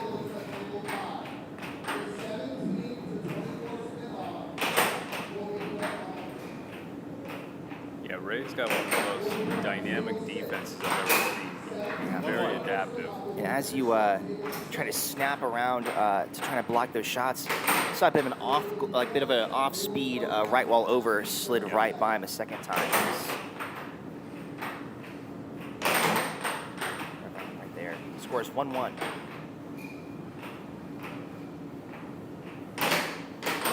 I watched Syed play a little bit yesterday on the tournament. I read one of his games, and he has a very analytical. Ooh, that right wall over pops right out of the goal as we get a foul on the table. That possession will go to Ray there. I've only seen a little bit of a Syed's play, but I watched Ray just this morning with a nice strike to the right. That immediately answered it. Great cross there. Ray had a defeated former number 1 in the state, Kurt Zehnder, this morning in a quite amazing. If you haven't watched it, if you're watching on YouTube stream, you should definitely go back and watch it. We'll still be here when you get back. Keeping that momentum, that cross twice in a row. Ray's not been able to block, but nice left wall. Ray was able to take the game from Kurt in a best 3 of 5. They went to game number 5, 7-6. Ray was able to take that victory, and he's hoping to continue that streak as he places Syed up 5-3 here. Syed has an answer. Ooh, he's going to try to go for that over again. Nice little ball action. We're sitting up in our seats as we're trying to get the best angle to watch this game. Very dynamic defense from both players. Trying to keep that possession. They say, ooh, a double bank off the right wall brings Ray to game point. Syed has to find an answer. But sometimes when you miss a right wall, you'll benefit. And just like that, the right wall over will take Ray to game 1. Possession will start on the left. All right, as we will go ahead and reset and take our way back. Syed will start with the puck. And it slowly glides in. Doesn't count, though, off the hand serve. We are going to go ahead and start game 2. Some great shots from Ray there, hoping to keep that momentum up. Syed has to make some adaptations to his defense and maybe find some shots. But he mentioned the double bank, never really truly being intentional. I agree. But I will say that if a double bank scores, it was always intentional. If it misses, it wasn't my fault. In a match like this, getting 80 points is going to be a win. 1-0. But usually with a double bank, it's usually an artifact of unintentionality. You don't usually mean to get one. Yeah. I've had the occasion. I think that most times a shot turns into a double bank for me is my left wall shot. It goes. It's too shallow. It ends up. But it got me a score once or twice in yesterday's spin-offs. I was very proud of myself for that unintentional intentional shot. Sometimes you have to mix it up and kind of put your opponent, a little uneasy. Yeah. It's a little unpredictable. I know your offense pretty well. Your offense is very unpredictable. Yeah, tables off as they get that brief. I call this nature's timeout when the table turns off randomly. When it times out on you. Just give everyone a bit of a neutral couple seconds. Yeah. Yeah, I do rely on the unpredictability, but I've seen some chaotic players here. We saw Phil Arnold on this table yesterday. Will occasionally just step away from the table and come back and take his shot. I liked Phil Arnold's match. That was very enjoyable. Yeah, I had played when he played Kurt Zehnder. His play style is so unpredictable. A lot of fun to watch. We had a great interview with him, and he compared it because he will take his mallet off the table, take like a warm-up swing. And that was Ray's right wall under. That's a really solid shot. Neil answered by a left wall over, I think, from Syed. Ray will get you he'll start introducing the cut swing, and then he'll thunder that right wall, and he'll have you guessing every time. I was telling Cam this morning when I was watching Kurt and Ray's game, I have played pretty much every single state in the North Carolina ranked player in the top 20 or so. I played him at least once, and I've been able to take one game off of pretty much all of them, except Ray. I've never been able to get 7 goals past Ray's defense. You mentioned his dynamic defense earlier, and some of the shots and the way he's able to keep that possession, he just hammer it in. And I've noticed Syed has a really wicked left wall under, and Ray is doing a really nice job of neutralizing that. There's a nice cross. Taking that off left side, tying us up 2-2. Ooh, there, and he answers back with the cross. And we talk about the service of these players, the ability to put that puck where you want it, smack on the table, and make a shot before you're off time there. Yeah. Make it before your before your opponent has a chance to react. I've seen some great serve scores throughout this tournament. Right wall again. Didn't connect. Ooh, balls it up right there. Neither player is wanting to get either of them too much of a lead. There's that left wall again. That left wall again. That is a mean left wall right there. It's so fast. It just seems like such a natural swing for him. You can imagine he spent hours practicing that shot. Brutal. Syed up 5-3. It's like Ray's kind of taking a second to recollect himself. Yeah. You have that 7-second shot clock with that puck on your side of the table. Not a lot of people use that full 7 seconds to really think about where their shots are going, myself included. Sometimes you really need to do that. You need to reset a little bit, take a deep breath.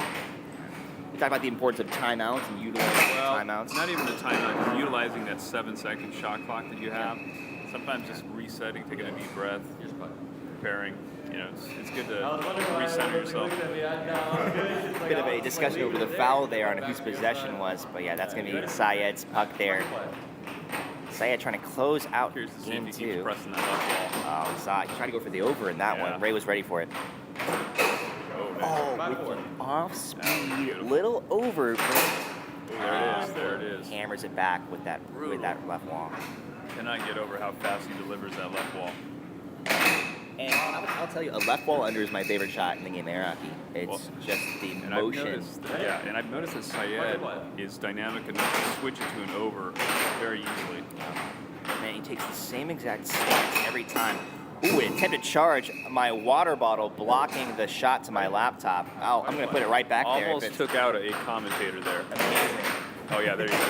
Yeah, goal blocker. We like to be as close to the action as possible here at the NCAA Hockey Tournament. Our commentators put in their lives on the line to bring you the most in-depth analysis we can. This is definitely one of the most dangerous spectator sports. Yeah, I mean, you talk about... and he gets the cross. What a cross to finish. Wow. Syed gets game 2 under his belt. We have a match here, folks. Yeah. That's for sure. Up next is something we were going to call a swing game. This is the game that's kind of like the the night, it's a bit more of the eve of game one of game 3, game 4, right? That final game you need. Whoever wins this is going to be on track to take the match as they continue their way through the spin-offs. Yeah, this can shift the momentum drastically. The winner of this game has got a huge advantage going into the 4th game. And we talk about how much air hockey is a mental game as well as a physical. Being able to keep a clear head, letting that frustration just flow right through you and not affect your shots and the way you're giving away your shots. If you're playing angry, you might not be playing accurately. There's that left. Nice little block there. Ray takes that right wall from earlier, bringing him 1-0. He lost his past game, but he doesn't want to let that affect him going into game 3. Oh, that left wall is just... Out. I felt that over here. Hits me in the chest every time. Well, one thing I know about Ray is you never want to count him out. He's got one of the best comeback games that I've ever seen. You say Ray takes a little bit of a left wall of his own in that shot. I don't know if it's a psychology thing, but for some reason, there's this tendency, right? If you get scored on with a straight, you want to return with a straight of your own. Like you want to say, maybe even consciously or subconsciously, wait, I can do that too. Yeah, there is a bit of copycatting that I see in hockey where a nice score is often replied to by the second shot. Yeah. I do love the dynamics of somebody scoring off a serve and then immediately followed up with another score. I just love the back and forth, and we keep that back and forth momentum. 3-all. Nice. Tries that left wall again. Ray was ready for it. Yeah. At a critical point in the game, losing possession can really hurt you bad. And if you thought losing possession was bad enough, imagine losing possession to Ray. Yeah, Ray. Syed gets that back. Oh, this left wall over. Bounces off the corner of the goal. Was unguarded though. See if he tries to get he's pairing that left wall with his cross. You see that Ray actually went to guard that right wall of that right corner. It's obviously he's a bit more wary of Syed's left wall. Fun fact here, I actually played the loser of this match. You do? I do. So I like that we are simultaneously commentating and giving you a bit of an analysis of That's who exactly your right. opponents are. So you say you play the winner of this game? I played the loser of this game. The loser of this game. I lost against Austin Fernandez 3-1 in the first round. And then I won against Warren Minnick in the second round. Yeah, understood. Yeah, I think we watched that game versus Austin. We saw a lot of passion on that table. We have Austin who's repping this match right now. Ray with the left wall. Looks like Syed's going back to the well with his left wall, but Ray has learned and adapted, trying to get dynamic defense. You see he blocks the cross this time. The focus on Ray's face, he's really in tune. Oh, he blocks the cross but misses the cut. Yeah, he's mixing that cross with that under, and it's making it really hard for Ray to figure out which one he's shooting. Yeah, Syed ready to take with the left wall under. 7-5. Syed, game 2. We're going into game number 4 as Ray Nugent versus Syed Rahman continues. Each player gets 1 minute of downtime. Some players don't choose to use the entire time, but I'm one of those folks who says that, if you have it, why not use it? Need that time to let your heart rest a little bit. But some people want to keep that adrenaline, especially if they may have won the last game. They want to continue that momentum and then say, I don't want to even say I'm ready when you are. Yeah, and I think in this situation, Ray should probably take his minute, but one thing's for sure, he needs to stop that left wall, or this is going to be over pretty quick. It's like, you talk about you feeling that shot from here. I have a seeking suspicion that left wall will be the nail in Ray's coffin. I have a lot of confidence in Ray's adaptability, though. If he wants to adjust, it's him, for sure. He's blocked a good amount of them, but if you don't block all of them, it's not going to do it. It's not going to do a thing. Ray has possession. He starts. Ooh, I thought that was right there. Syed able to snap it off. Nice right wall under. Right.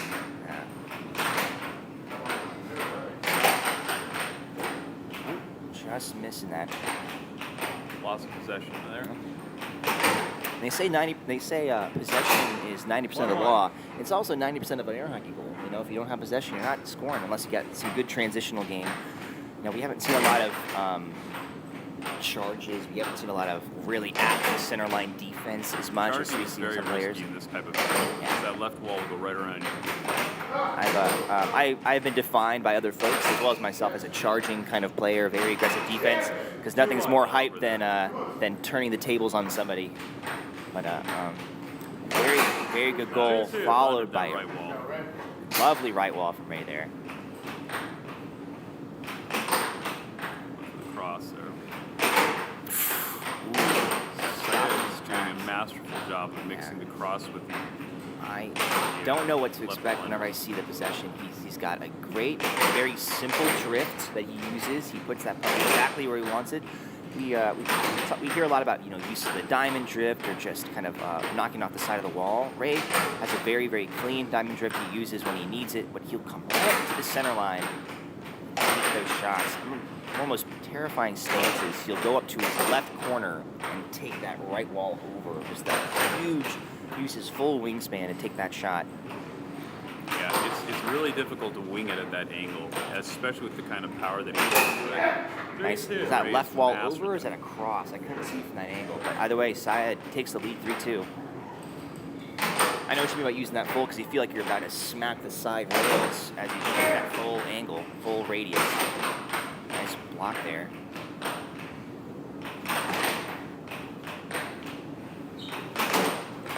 Nice. That was a great recapture by Ray there. Sometimes you'll see players when a puck is kind of slowly coming out of their way, they will hit it not necessarily with the intent to score, just to get it rebounding off the back and get that puck right clearly sometimes on you their don't side. have enough time to aim the shot, so they'll do an off goal to try to recapture the puck. Yeah. Syed continues his momentum. You get 10 seconds from the time that puck drops in your goal to get on the table, kind of like its own big timeout. So ideally, you could take full 27 seconds before you have to take a shot. The time it drops in your goal, you take a 10-second timeout as well, another additional 7 seconds. Okay. So, Ready? All right. a bit of a competition over the foul there and who gets possession. Oh, giving Ray the time for the right wall over of his dreams. 5-3. Syed responds with a left wall of his own. This is like a master class, right? We're watching. What? This shows you what a combo will do. See, will Ray take his time out? He won't. He's going to continue right into potential match point for Syed Rahman. Come on, call. Ah, there it is. He does call the timeout. He gets that 10 seconds on the table. I believe Syed hails from Texas. I think he's one of the Texas players who flew in for this match. I'm not 100% sure, but Yeah. I believe you're right. I'll have to talk to him because he's definitely. I repped his game versus Dan. I think it's Dan Snyder to secure his place further into the spin-off bracket against Ray Nugent. Great game. We would love to hear from Syed if he wants to get a chance. If you want to come talk to us, he'll deny the interview. I want to give a big shout out to thank you, Dain, for helping commentate this match. I want to take this moment to thank some of our sponsors. I want to go ahead and give a shout out to Tito's Handmade Vodka for their commitment to excellence and for adding a touch of sophistication to our event. We'll be right back, folks. Again, big shout out to Dain Anderson for helping me out as we continue our way through the North Carolina's 2023 first ever annual state air hockey tournament. Live from Durham, North Carolina. Thank you.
Oh, Are you thank reffing? Yeah. Awesome. You can ref? You can ref?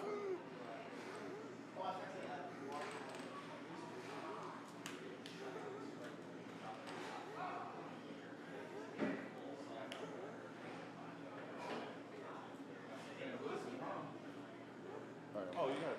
Hey, you can ref. It says your name on there, Dan. You playing today? No.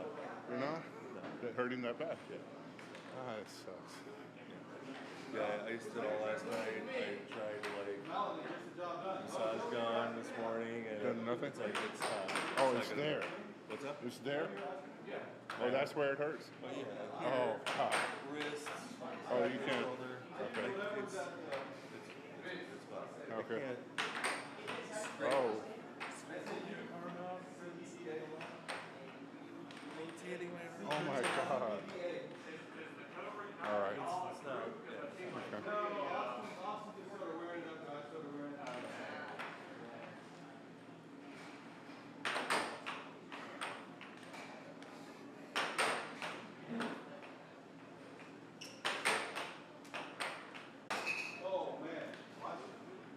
Oh, shit.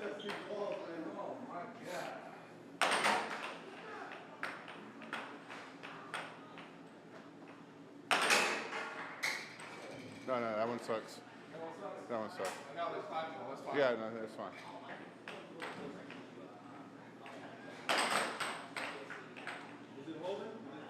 That one? Oh, table holds.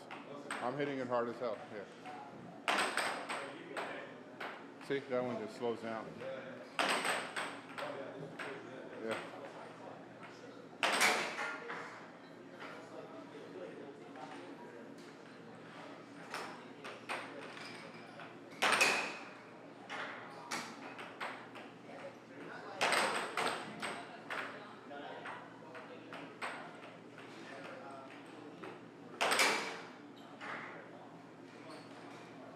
Obviously, I know you're roughing at one, we're finishing the spin off on table 6, so we're still on the loser bracket side, but that's where Okay. the spin off is. I play Austin, right? Yeah, eventually. I just played Sarah. Ray has to play Dain. You beat Sarah? Yeah. Okay. Yeah, Dain has to play Ray. We're going to start right now. Then we'll probably do Austin, Okay. Ray, or Dain or Ray. So, but yeah, we'll wait. So, yeah. All right, everybody. Thank you for joining for the North Carolina 2023 Annual State Air Hockey Tournament. I'm joined here. First off, I'm Timothy Spidey Young. I'm Taylor White. Thank you so much for joining me here, Taylor. We're going to be watching up this next match between Seth Garrett, a North Carolina player, one of the top players in the state, versus Vince Sauceda, who's an out-of-stater who is coming for the win today. Both of them are bringing a lot of expertise, years of experience combined as they are continuing our way through this bracket. I know that we inherently, as North Carolina players, are going to be rooting for Seth. Put that, aside as we watch some really impressive air hockey. What are you feeling like we're going to see a lot of as we watch these two players? You've played against Seth, I'm sure, plenty of times before. Did you get a chance to play against Vince during your tournament? No, actually, I haven't, but I am really excited for this match. I think it's going to be really high energy. Yeah, and we've been seeing nothing but high energy all morning as we continue our brackets on this table. And it really goes to show you the kind of high caliber that we attract here. We have players represented from Chicago, lots of folks from Austin, Texas. I know we have some people from New York here as well. And right here, in North Carolina, we have players coming from Greensboro, which is about an hour and a half away from the Durham area. You're from the Triangle area as well, right? Yep, I grew up in Clayton, North Carolina. Okay, rad. And you stayed for the air hockey, I'm assuming. Yeah, Absolutely. that's it. All right, we're going to go to the face-off here between Seth Garrett and Vince Sauceda. You see they bump mallets as a sign of sportsmanship, and we are ready to go. Ooh, Seth takes possession. The puck will stay on that side of the table throughout the rest of the match. Best 3 of 5, and we are underway.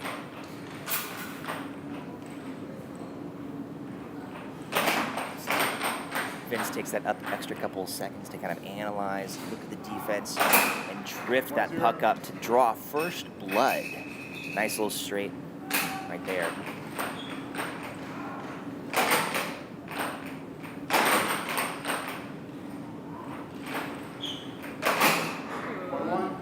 Nice return turn of his own. You see, Seth is what I would call a very analytical player. He's not afraid to get aggressive with his defense, but you see that look of focus on his eyes. He's willing to snap and try to trap your puck. You see that every player has their own technique for what we call a drift, right? How you dribble the puck. I know that I myself will try to attempt a diamond drift. Are you looks like Vince is willing to kind of go up and take his shots there. Yeah. I am recently learning the diamond drift a little bit.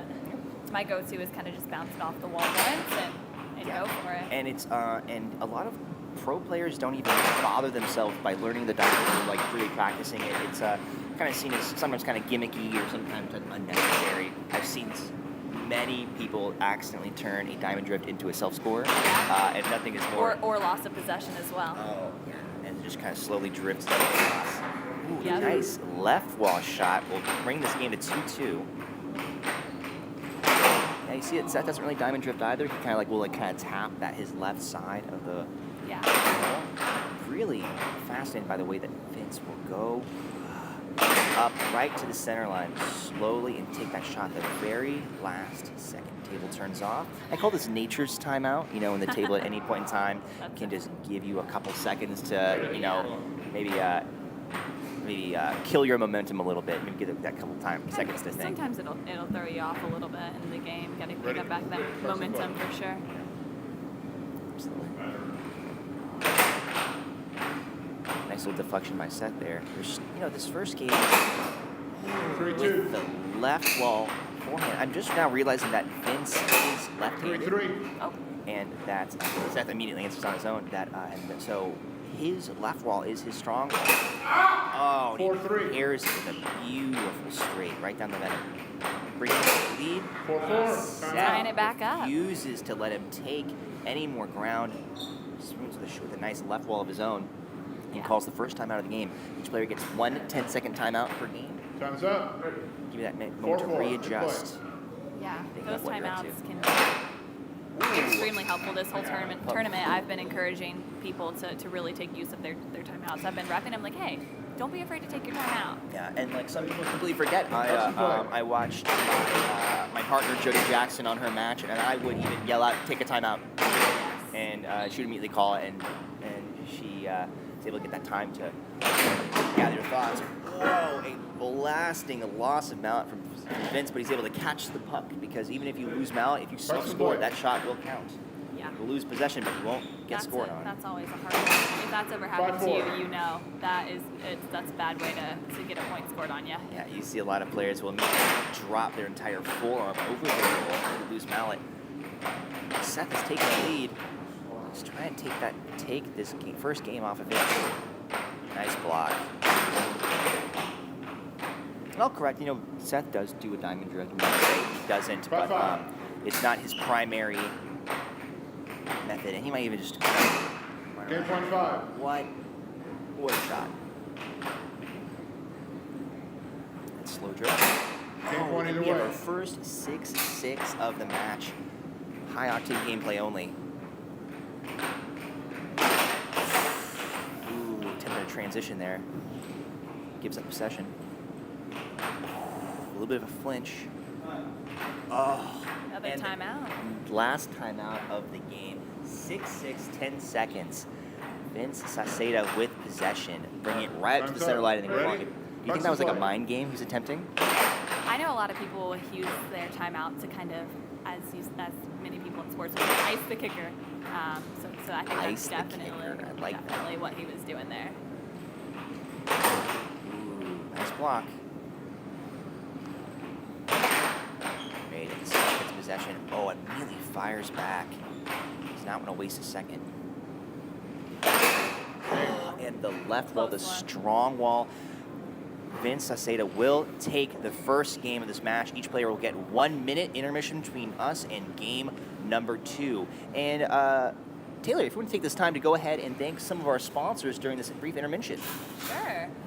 The North Carolina State Air Hockey Tournament wouldn't be possible without the generous support of our sponsors. We want to express our deep appreciation to Tito's Handmade Vodka. New Belgium Mountain Time Premium Lager, and Glass Jug Beer Lab, and the Neighborhood Sports Bar and Arcade. Your commitment to our event has made a significant impact, and we're grateful to have your partnership. Absolutely. Big shout out to Neighborhood Sports Bar and Arcade. They have been crucial in even fostering the North Carolina air hockey community. You know, they have weekly tournaments on Sundays, 1 p.m. It's a great spot if you're in the Triangle area. If you can't make it out to a nightly boxcar tournament, a nice little afternoon on a Sunday, playing some air hockey with your bros, having some brews, drinking some Tito's vodka or, your Mountain Time Premium Lager. It's a great time to play, and not even just for your bros. I think that air hockey is a very inclusive sport. We saw Weissman on this table earlier, absolutely blasting straights after straight in it. But we are in game number 2. Vince Zehnder has possession here, right back into it. I always say that sometimes you're the 7, sometimes you're the 6. And, but we're in game 2 now. None of what happened before matters. Seth needs to have the memory of a goldfish and know that he has to make some changes with a lovely right wall under there. He is going to have to get his confidence back and keep that aggression up as we have this. I've seen a lot of 7-6s this tournament. I mean, probably more than I've ever seen in any tournament. It shows you how well seeded this bracket is. Karen Moore helping run this tournament and the way we are placing our players. I've never seen any crazy shutouts or anything along those lines, but some high octane gameplay only. Yes. If I could make a rule that air hockey was only 7-6s allowed, otherwise you're both qualified, then we might have a different game. But then you'd be like, Tim, what's the difference between a 7-6 and just a 0-0 first point wins? And I say, shut up. This tournament, my loss out of the main bracket was 3 7-6s in a row. And you were the 6? I was the 6, yeah. Yeah, it hurt. We talk about, losing while learning or failing forward. Do you think that you've learned something a lot from this tournament? Yeah. Lovely, strong arm, left wall by Vince there. The main thing that I've learned from this tournament is don't waste a possession. Every possession matters. And Seth is one of those players where he'll punish you.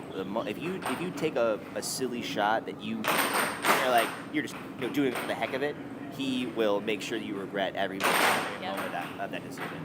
Yep. And they say possession is 90% of the law. Possession is also 90% of the score, or even more. You might be able to get a transition shot every so often, but if you can't hold on to the puck, you can't take a shot. And you're kind of at the mercy of your opponent. Yeah. Absolutely.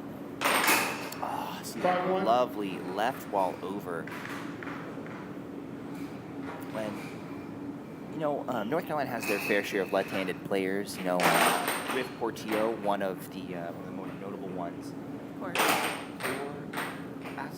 Playing against a left-handed player, it's a mind game because it's you have to think everything in reverse about where maybe their strong defense and their strong offense is actually being located.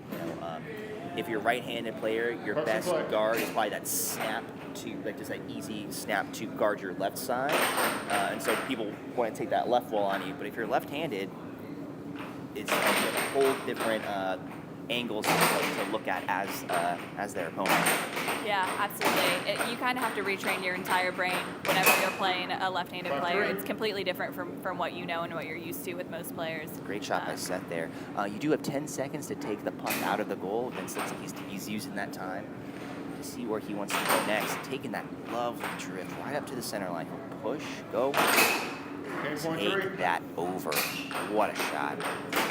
Game point is Vince is hoping to close out game number 2 against Seth Garrett. Now, I've seen worse comebacks than this, but Vince is making this mountain that Seth has climbed as steep as possible. He does not want to give Seth even a moment to breathe. What a great defense that Vince is putting up today. And there it is with that same left wall over. It's formatted like an over, but he's still being able to get right under Seth's mallet. It's still ending up in Seth's left side of the goal, Yeah. But he still's not able to snap. His mount just looks like it's a little bit too far forward. Definitely a shot that Seth was having a hard time defending. Let's see if he's able to make that adjustment as we go into game number 3. Vince Saseda currently leads 2-0. Seth Garrett needs to figure out how to stop the bleeding and maybe turn this game around. We saw a incredible. I'm gonna talk about this match forever. I think it was Sarah Mann versus Riff Portillo. Oh, I saw that yesterday. That was a great match. It was Riff was up 2-0, and Sarah came back with 2 games of her own, and they went to 7-6. Riff was able to take that final match. It was absolutely incredible to watch, and I've compared every game I've watched to it since, of like the level of hype and aggression and passion all the players are bringing to it. I mean, two great players here in North Carolina. They're definitely both really fun ones to watch, and I feel like they go through 7-6s a lot. Especially Sarah has really good comebacks. Yeah, I got the chance to interview both of them right after the game, and they call each other 50-50 by how often they will split their wins right down the middle. And very, very great friends, very great sportsmanship between them. And we'll watch as we go into game 3. Seth with the possession. He needs to turn his luck around and find out where he needs to go. Seth takes first blood. 1-1. Another one of those left walls. Seth has to find an answer for those, or else this is not going to be that long of a match. Vince is able to just capitalize on that defensive gap in sets of defense.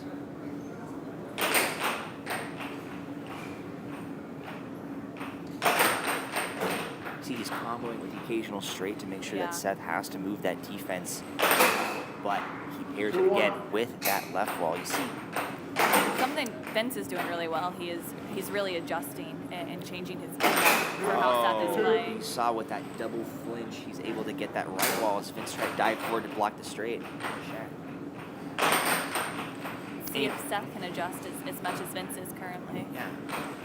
And, I had the chance to talk with number 1 in the state, Joey Liss. I'm not sure if you ever heard of him, but when I talked to him about defense, there's the idea of you have a defense that moves to react, or a great shot by Vince there, by the way, or a defense that stays still because you're trying to predict it. So the idea is if your mount's in the center and you're expecting a straight, you don't move.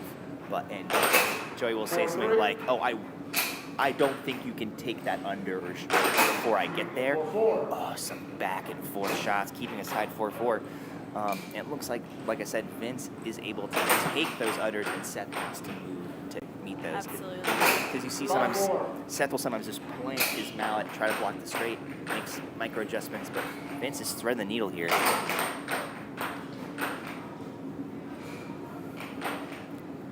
Victor Saseda currently leading 5-4 here. Seth has to find an answer.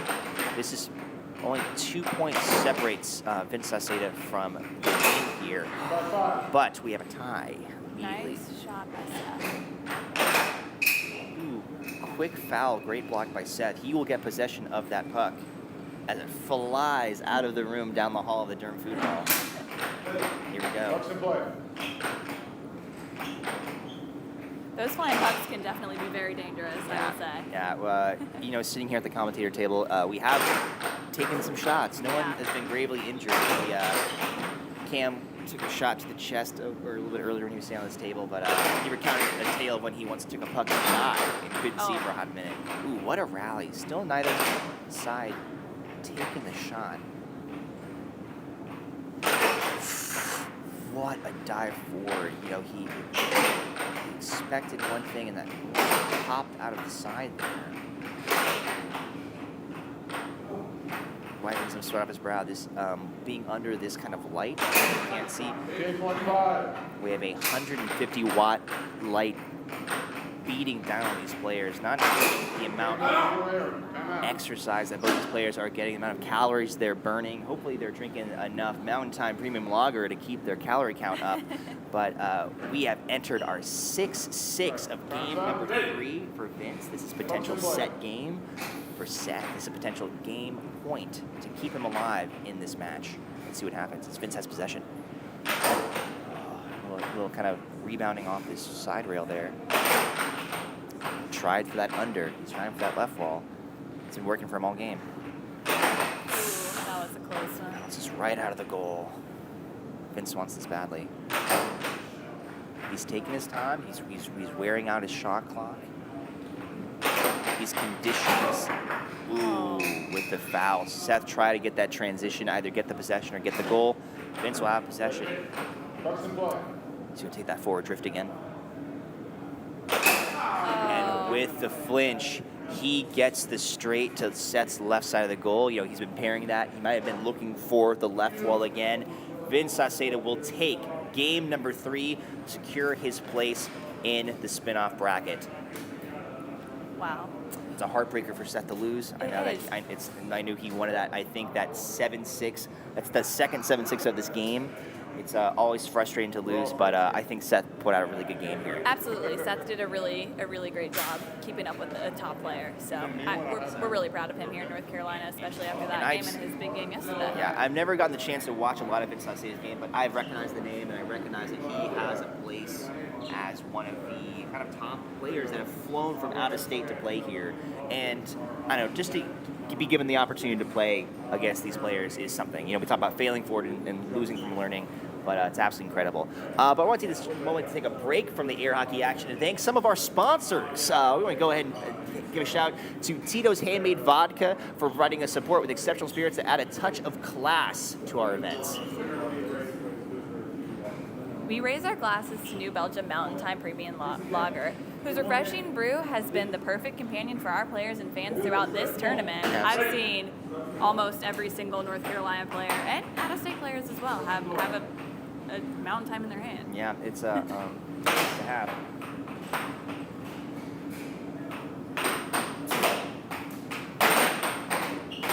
Are we in best of 4 out of 7? Is that what's happening here? I guess so.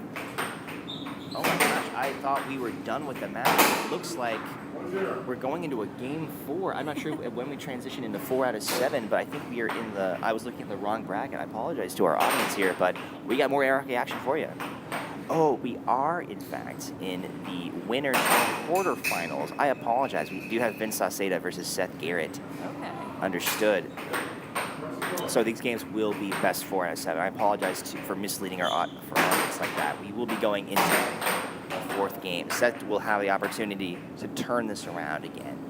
And what a comeback that would be. Yeah, what a comeback. And I feel bad that we were talking about Seth as losing this match. But, no, you can never say never.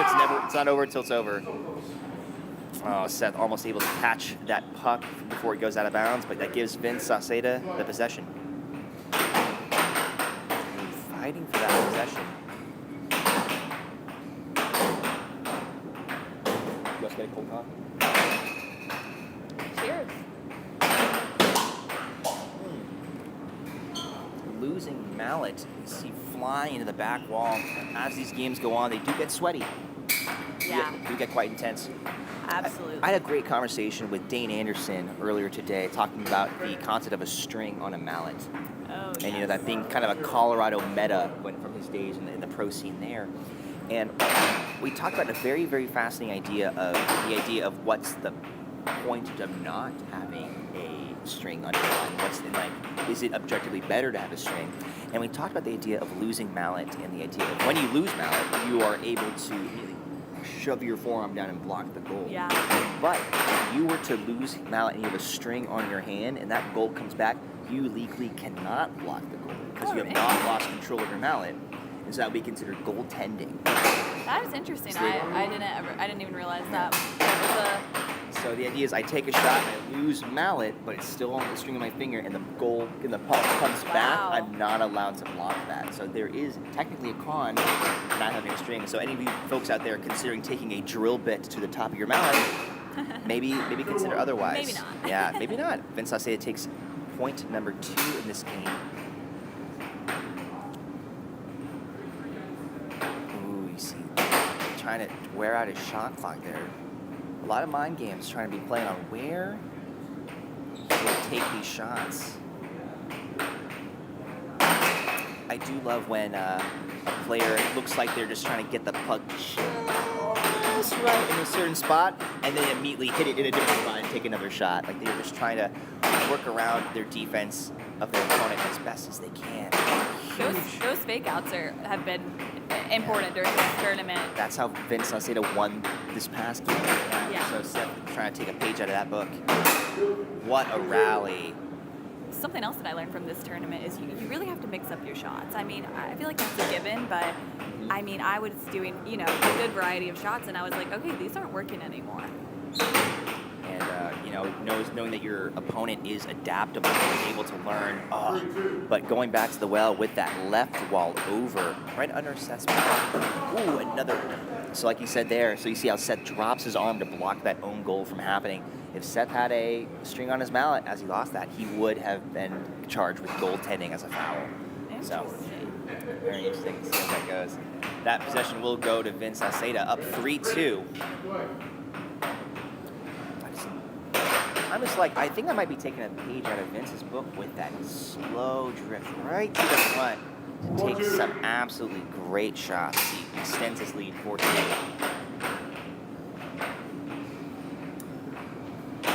So as we've been talking, as you saw by your mistake earlier, most of the tournament has been best 3 out of 5, with some spin-offs turning in at best 2 out of 3 bracket. This is the first time we've seen 4 out of 7. Now, do you think that increase in game count is going to lead to some fatigue and some very interesting swing matches of, you know, maybe being up 2 or 3 games and then having some people having a bit of a reverse sweep? Absolutely. I think a lot of players, that especially the ones that played a lot yesterday, whether it be, you know, playing some of their spin-off or just having matches in general. Another left wall over from Vince there, as you were saying, Taylor? Yeah, I was just saying that there's a lot of players who are very tired today. I mean, we were here for over 12 hours yesterday, so. Now it's like air hockey. Oh, Vince, that left wall over is going to, I think that's going to be the nail in Seth's coffin if he cannot defend against that. It is just rattling its way out of there off that left wall. Ooh, Seth blocks the same shot, and the idea is, behind a lot of these pro players, is if the shot is scoring, why would I shoot anything else? Right? Yeah, I think that's an interesting way to think about it. Just like that, another left wall over takes Vince Salcedo to game 4, securing his place in winner's final. Thanks so much for joining us. Thank you for joining me, Taylor. I really appreciate your time. Thanks for having me. Right as we continue our way through this tournament, we're going to give a shout out to our sponsors. This would not be possible without Tito's Handmade Vodka, New Belgium Mountain Time Premium Lager, the Neighborhood Sports Bar, Arcade, and Bar and Arcade, and the Durham Food Hall, you know, for letting us have this event. We'll be right back with more air hockey action. Thank you so much, Taylor. Awesome. Thanks for having me. Thank you.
Can I get Avery, Yebernetsky, and Joey Liss to table number 1?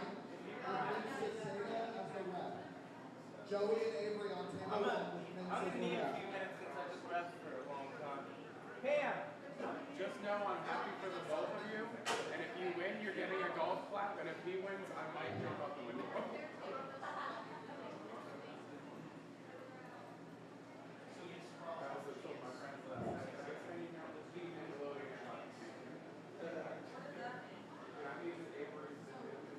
Joey said he's taking his 7.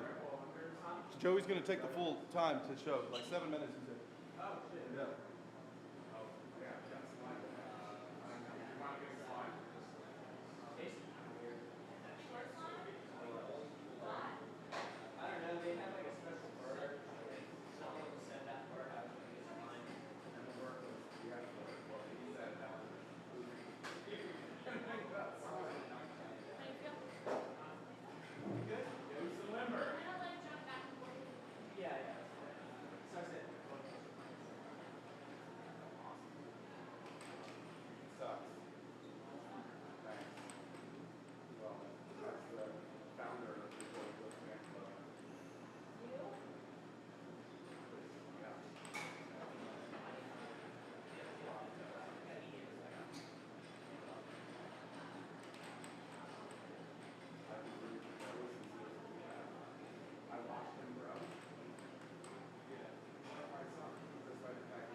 My comedy is so funny that it's not funny.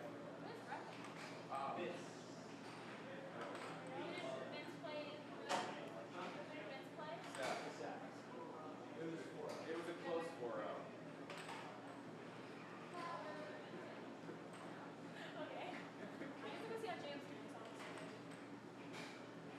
Alright, we'll be back. Wait, should we be on this side? I'm not sitting in front of the thing. I'll be back.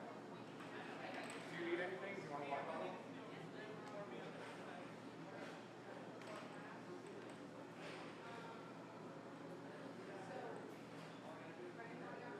How'd you do, man? Good. Right. You played the way you wanted to? Right. Yeah.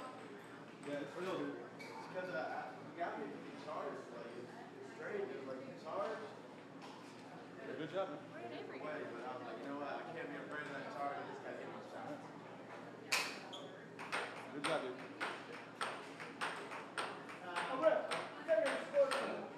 Avery, you mind if I take some? Yeah, man.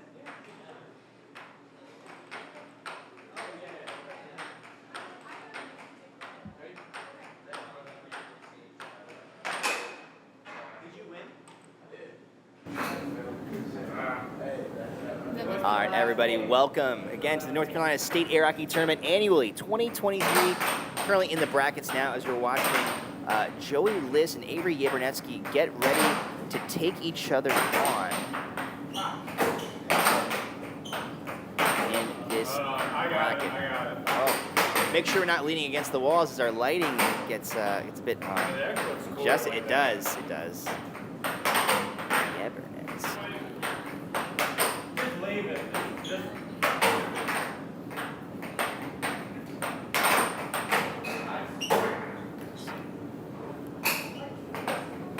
Yeah, I'm joined here today by my doubles partner. I'm Timothy Spidey Young. And my name is Valerie.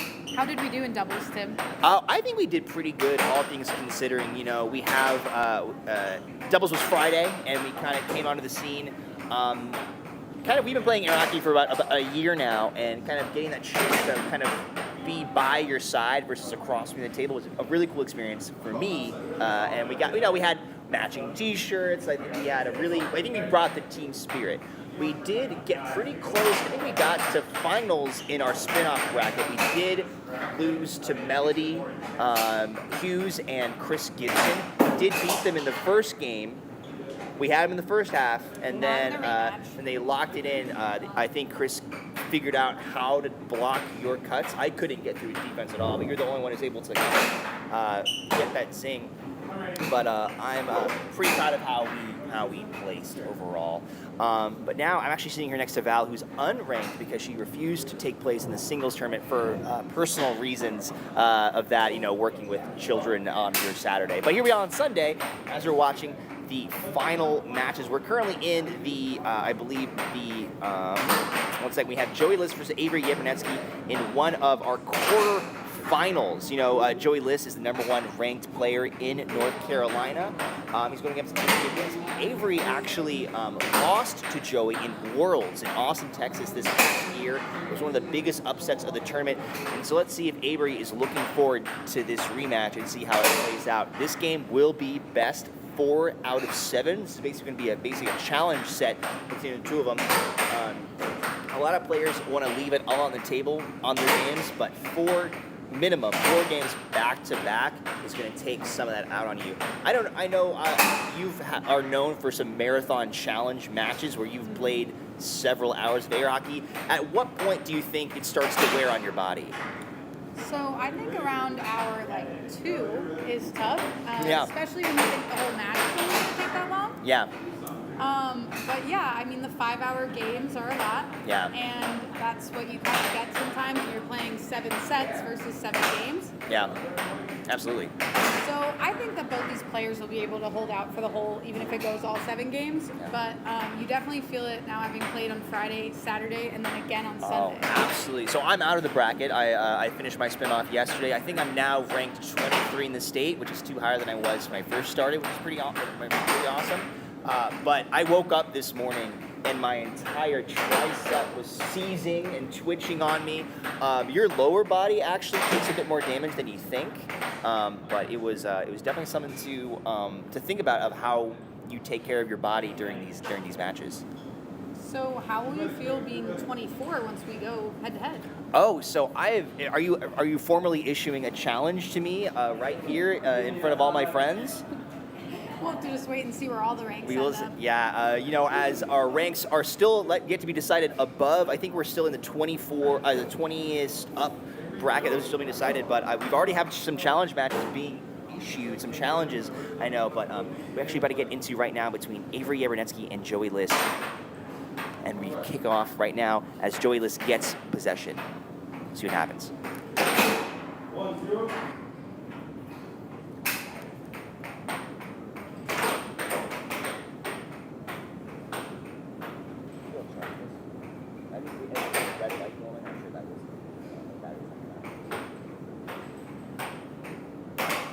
Like I said, there's history between these. I don't know. There's a bit of history between these players. Neither player really shedding too much first blood. Joey leads 1-0. Like I said, both of them have faced off many times before.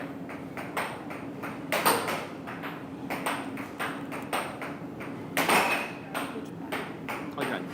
Which one? Do I push? You push now. Oh, wow. I think I was messing with it. You're it. 2-0. Joey grows his lead, but Avery 2-1. fires right back with a bit of a left ball under. You'll notice that Avery is a left-handed player, and we've seen a lot of those playing here too. We just watched Vince Sauceda play as also a left-handed player, and it can be kind of a blessing and a curse playing with a hand that you aren't used to guarding or playing against, and your shots are very much different. But it's very interesting to see that reversal, that kind of opposite end of the mirror match. But Joey has played against many left-handed players, including Avery Yebernetsky. Avery takes the lead 3-2. He's played against Riff Portillo, one of the very, very high-ranked players here in North Carolina, who's probably one of our highest left-handed players. Now, you sometimes play left-handed, I believe. No, I just can't pick, but I think I'm going to stick with right-handed. Okay. It definitely is an advantage to be a left-handed player, but I think, it also just comes with that comfort and being able to go for it with the left, but I can't. Yeah, let's see how we are able to adapt our defenses as these games go. Like I said, this is game 1 and a 4 of 7. A lot of things can change, but Avery has swung the tide from Joey's 2-0 lead to a 5-2 lead now from Avery Yebernetsky. Joey's got to make some adjustments and see where his shots are landing and where they're not. A nice block on the under by Avery there. Attempts again with that bank shot.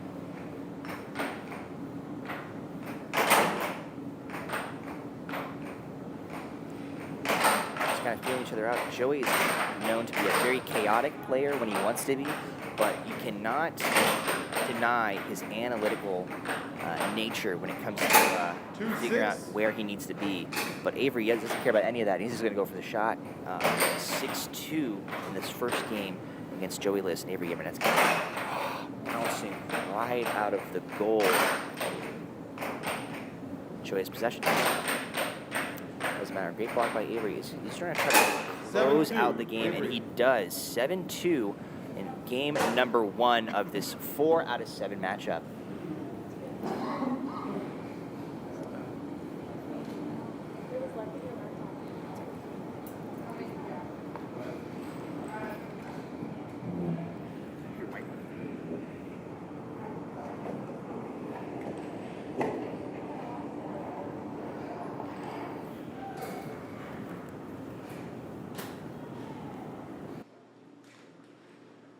Puck is on the right. 1-0 Avery. You ready, Joey? Ready. In play. 1-0.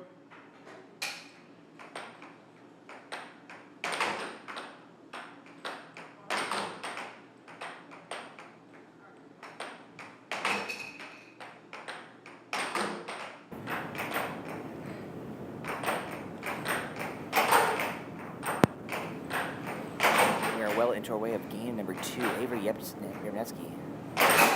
1-1. Now tied with Joey, 1-1. Nice little right wall under there. 1-2. Avery responds with an under of his own.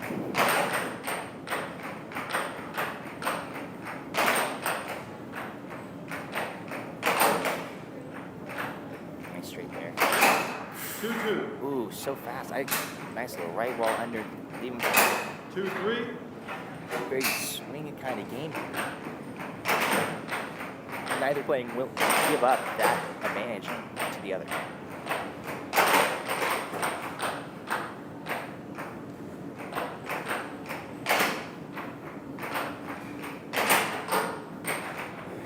Look at a nice recovery. Trying to keep that possession as much as he can. Because you know, if you have the puck, your opponent can't score. 3-4. Unless you're Joey Jackson and you charge him. Here we go with the 4-3.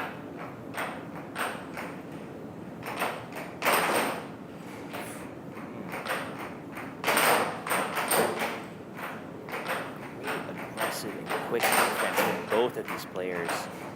But they know that giving up any of these shots could be the end of their futures here in the state tournament.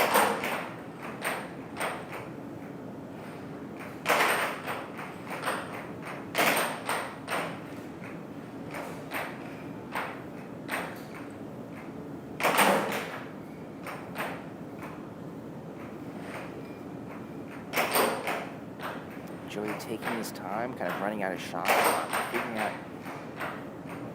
what are the cracks in the defense. He's trying to find that conditioning for Avery, making sure he's trying to flip to where he's not going to be. Shots. You saw he had a wide open over that just popped out of the goal there. Ooh, great block by Avery, not flinching and responding with a left wall over, throwing in. Joey will take that right wall under. Table is off. Ready? In play. Just missing the capture there. Trying to get some nice transitional shots, either get the position or get a counter goal on your opponent. 4-6. Lovely straight by Avery. Game point. Joey has to make some adjustments here if he's had any hope to turn this game around. Avery keeping that momentum up, making sure that Joey has no room to breathe as he takes game number 2, 7-4. Both players will have a minute to get a bit of intermission, grab some water, talk to any of their coaches or compatriots who have some advice. Now, this is where, you know, you're in a 1v1 scenario, but you also have your team kind of watching your game and knowing what you're faltering. What do you think some of these players are telling Joey or telling Avery as they are at this intermission, Val? I mean, I think you can just get a more holistic view when you're not at the table. Mm-hmm. And so a lot of times it'll be what shots that other person is taking most likely, Yep. where your guarding is maybe not doing what it needs to, Yep. and just some general tips about what they're seeing that you can't see in the heat of the moment. Absolutely, yeah. We see in Joey's corner, he has his partner, Taylor White, who was on the table earlier giving some commentary, and Dain Anderson. Both very analytical players who can offer maybe some key insights to help Joey turn this game around.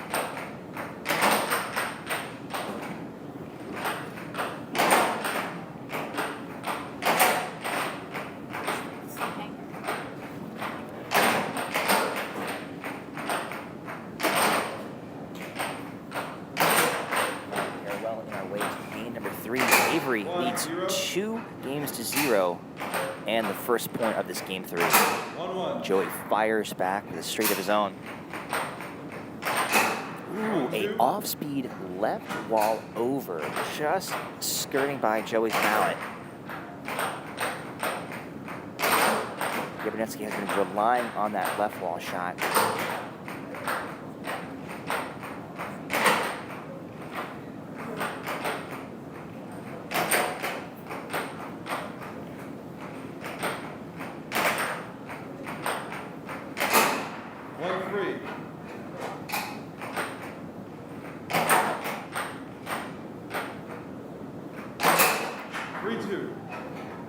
Nice fired up left wall there for Joey. Joey Liss is one of the few remaining players who's still in the North Carolina winners or losers bracket as we've reached this point. He is met alongside, Seth Garrett, Carlos Hernandez, Portillo. All of them are fighting their way through this bracket as out-of-staters are continuing to find their wins and find their competition. Let's see if Joey can continue his streak of upsets from when he first played Avery Yebernetsky last year at Worlds.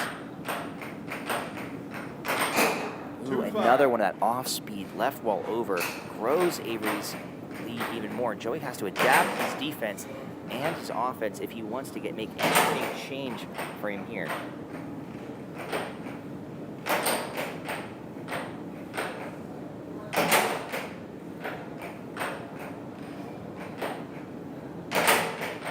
Just kind of dribbling his way, rebounding off the side of his goal. A little bit of a fancy handwork there. Pays off. They right wall over for Joey Liss.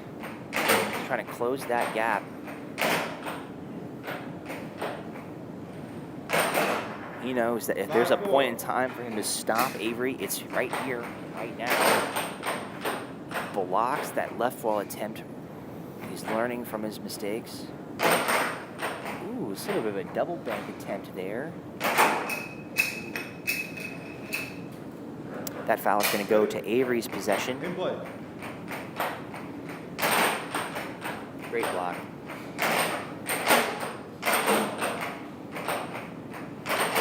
Back. Whoa, amazing angles and choices there. When I try that, it ends up a bit different. And there's nothing worse than scoring on yourself at that pivotal stage of the game. Yeah. We got some comments in the chat. Some folks rooting for Avery, hoping that he's going to finish him off early. Oh, and what a combo! Yebernetsky gets the shot. Game point. Avery to win Game 3. It's best 4 out of 7, so this is far from over. But Joey needs to make some moves if he wants to have a hope to turn this game around for him. And just like that, he does not. Avery Yebernetsky takes the game 7-4. Game 3, Joey 0. These next couple minutes are going to be crucial as Joey meets with his group of supporters. Dain, one of his friends over there, has claimed that he is the president of the Joey Liss fan club. I'm sure that they all have some words of support to help him kind of keep his mental straight, make sure that frustration isn't getting to him. Being down 3 games, I myself have been there many, many times before. It's hard, and you're sweating, your body is aching from 3 full days of air hockey. Bucks on the right, 3 games to 0. But Joey has found himself in moments like this before, and sometimes he's been a better player because of it. So let's see how this plays out as we go into game number 4. Avery firing gate, making sure that Joey knows that he is not in the best spot to be in this game. 1-1. Joey doesn't care. He takes the over. He's taking what he can. Very good shot from Joey there.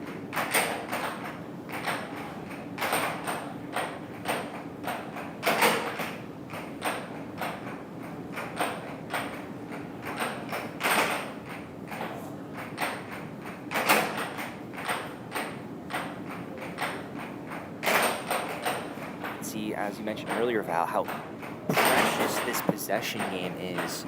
They're fighting over it to grab those pucks before they move over that center line because they know, like I said, if you have the puck, your opponent doesn't.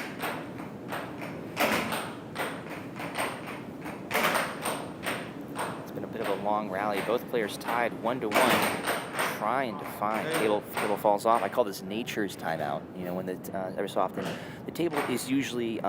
The stock Dynamo table, I think, does automatically time out after about between 7 and 10 minutes. So you never realize how long these matches are going for until the table time's off and you're going, oh wow, you're playing a lot of air hockey.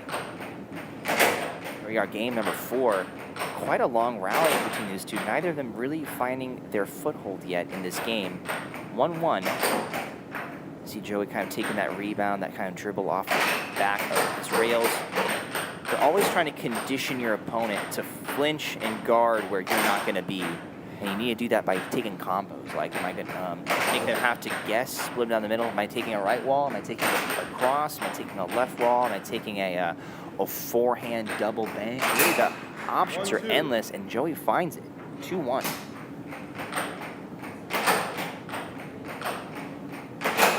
2-2. Avery doesn't care that he's found it because he's found it himself. 2-2.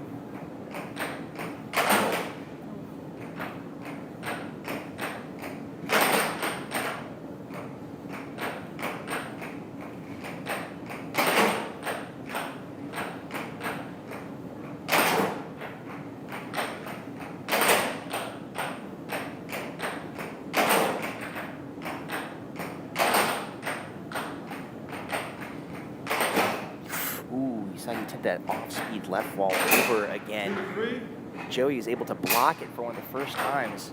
3-3. Oh, back and forth. Not giving Joey a second to breathe. The moment Joey might feel like he has an advantage, Avery will take it away and remind him why he's here and why it was considered an upset when Joey beat Avery Yebernetsky last year at Worlds.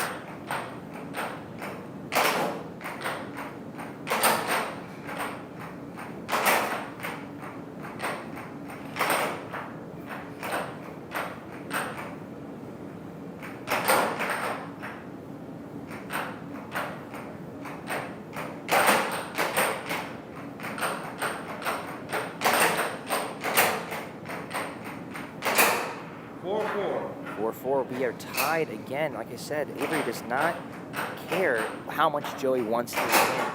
4-5. But Joey doesn't care how that Avery doesn't care. They are both in it to win it, giving it all they have on this table. Joey knows that 2 points separate him from the win, but 2 points separate Avery from the match. 5-6. Joey chooses not to use his timeout here, which you can call anytime you have possession of the puck or if you score a goal on your opponent.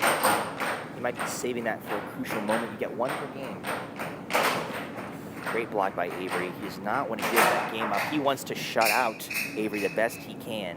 And that puck will go back to Joey as the foul gives him that possession. There it is. Joey will call his 10-second timeout.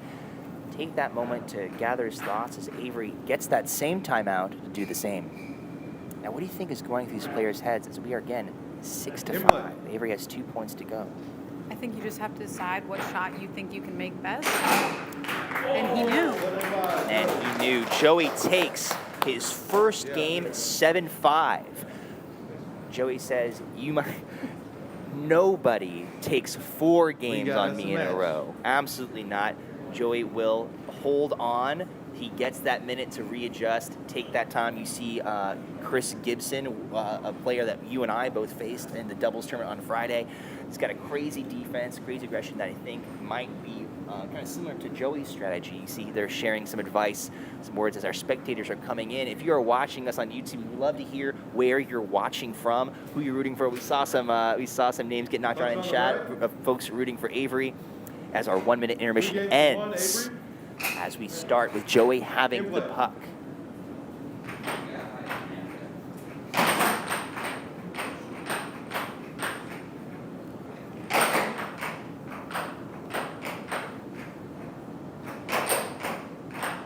And even though they've played 4 games together now, they're still trying to figure each other out. Ooh, that straight going in and out of the goal. Joey has to make sure he needs to be there when those pucks are coming his way. Ooh, Avery trying that left wall over. It's right away so many times before, but it is the straight that will get Avery on the board.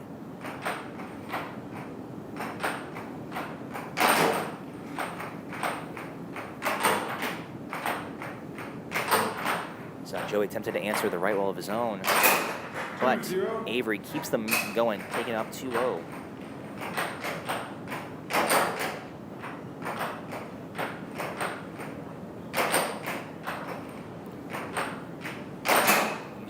Ooh, a lovely right wall over gets Joey in the game. And he might have had that moment of victory, but he knows that what happened in the game before does not have merit on the game that's happening now, and he still has a mountain to climb as Avery takes 3.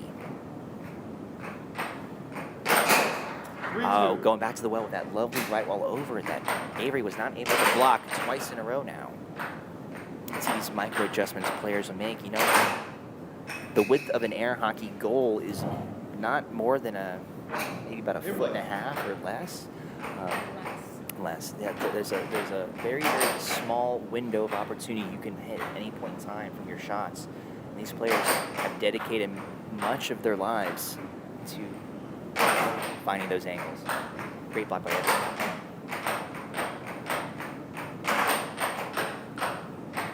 He was able to cash, return possession. Let's see if he's going to try to switch up where he's shooting shots on the table. He takes that same right wall over.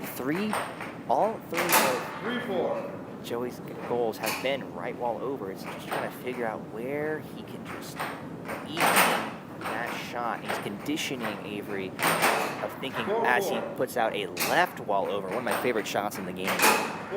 Avery doesn't care. He's going to crank it up to 5-4.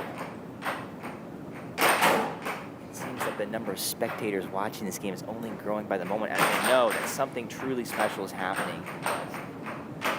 Joey's bucket hat is keeping the sweat off of his brow. Slide in.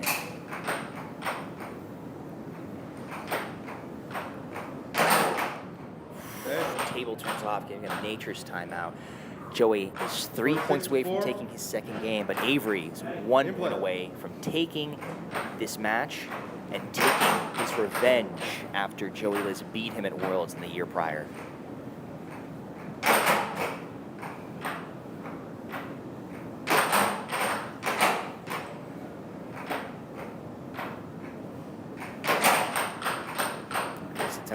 There. Ooh, great block by Avery. Avery returns possession. He's going to try to seal the deal right here and right now. Now Joey can help it. Just like that, Avery Yebernetsky takes Game 4 over Joey Liss, knocking Joey into the loser's bracket where he will have a chance to face maybe Avery again, but he has a lot more names to get through. Congratulations to Avery as you saw that yell of victory, that passion really finding its way on and off the table. Congratulations to Avery. That is a tough loss for Joey, you know, kind of coming to this, you know, being up those wins. He knows that he has to turn it around in the loser bracket, and we'll see. I want to take this time to go ahead and thank some of our sponsors of the Air Hockey Tournament. I want to give a shout out to our Tito's Handmade Vodka, providing us with exceptional spirits that add a touch of class to our event. As the action on the air hockey table heats up, let's take a moment to acknowledge the fantastic support we've received from our sponsors, who raise our glasses to New Belgium Mountain Time, premium lager, whose refreshing brew has been the perfect companion for our players and fans throughout this tournament. Absolutely. You've been seeing a lot of Mountain Time beers in these players' hands because, you know... Next match on table 1 will be Joey Liss and George Anderson. Understood. A couple minutes before I call. All right, so we know that Joey Liss, who just got knocked out of winner's bracket into loser's bracket, will be on this table again to see if he can hang on. He'll be going up against a top player, George Anderson. Now, we do have someone here who played against George Anderson yesterday. Jody Jackson took off a match. It was your first time against him. What was it like when you faced George yesterday? This is very, very early in the game. I don't think you'd ever played against him before and vice versa. And he made some notes about the way your aggressive style took him on. Yes, I will say it was a very interesting game. I have never played George before. I don't think I had any idea what his game style was going to be, and he started, I think, very slow and controlled. He had a lot of experience, made that very clear. So I felt like my best option was to be aggressive, and there was blood left on the table. Yeah. And I will say, he was speaking of my aggressive style, and the charges, he thought they were unexpected. And I scored 3 off a charge on him, and that was probably the only thing I had that worked. Yeah, and being able to read those shots is a skill. Like, I think that you have a very good ability to read players. I mean, I've played against you more times than you can count, and your ability to kind of read my mind, and you know the shot I'm taking before I know the shot I'm taking. And we saw that yesterday in our match. We went down to Game 5, 7-6, and you had me sweating more than anybody else on these tables. So I think that's very commendable, Jody. I do agree. I think the best skill you can have if you're not the best player is be the best reader. And in your head, when you watch people play or practice before you play them, start banking. Like, they're going to hit a right wall, they're going to hit a right wall. And see how many times, how accurate you can get before you play them is probably your best bet if you know you're going up against someone who's very established, very down to the wire game plan every time. Absolutely. And you'll see in the food hall when we have those other 6 tables set up, it's not hard to go around and do some scouting. You know, I was doing some ref, and at one point one player walked up behind me and he felt like he was like looking over my shoulder, and I turned to look at him. I was like, can I help you? Kind of a moment. And he said, oh, I'm playing the loser of this match. I'm doing my homework. And do your research. Yeah. And you realize very, very quickly how people have habits on and off the table. And they show their habits. So many people will look with their eyes or try not to look with their eyes, and they tilt their hips right before they give a shot. So half the time, I'm not actually watching their hands. Yeah. I'm watching their hips, their head, their eyes, their shoulders. We'll give it away way more. Yeah. And once you realize that your opponent is reading you, because we've seen, Jody, that sometimes when you go for that charge and you land it, people are afraid to take a straight shot against you ever again. It's true. And then they might try to get more deceptive. You know, like Shakira said, her hips don't lie, but sometimes an air hockey player might. With their arms, their wrists, their hands. And I've talked to Joey before about what do you watch. And he said he actually completely ignores everything except the puck. That's the only thing he's really looking at, because he doesn't trust anything else, because he knows how deceptive some of these players can be. Oh, absolutely. That's another great way to approach it. Yeah, but I think that both these players do have their work cut out for us. But we'll be right back as we will be watching George Anderson versus Joey Liss. We just watched on the table. Let's see if he can turn his luck around as we'll be right back. Thank you so much. Keep it locked here. NC Air Hockey State Tournament, first ever 2023. We'll be right back.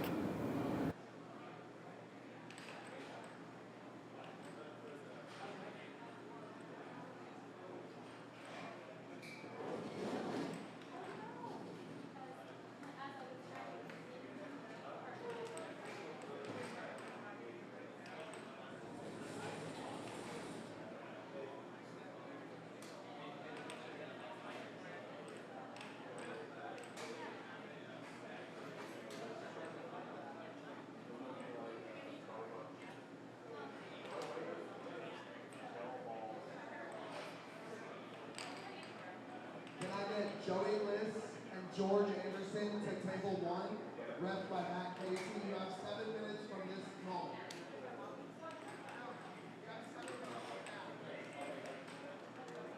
Each player has 7 minutes from the time of this call. 7 minutes from the time of this call. I love the jersey, Casey. Pardon me? I love the ref. Thank you. You having a good day, man? Yeah.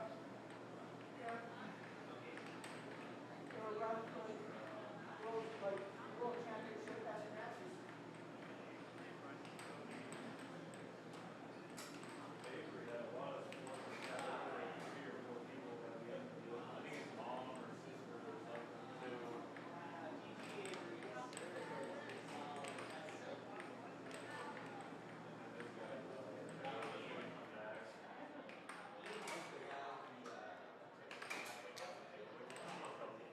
that we had to deal with. I think his mom or sister or something too.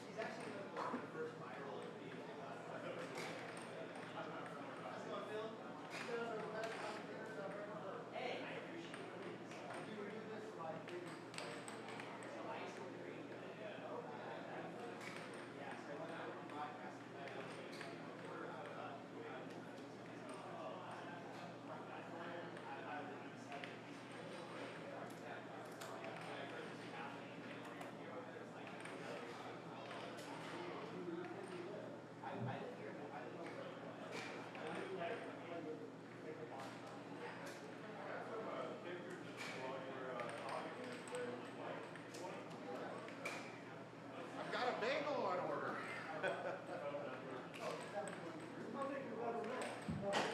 Yeah, we did, George.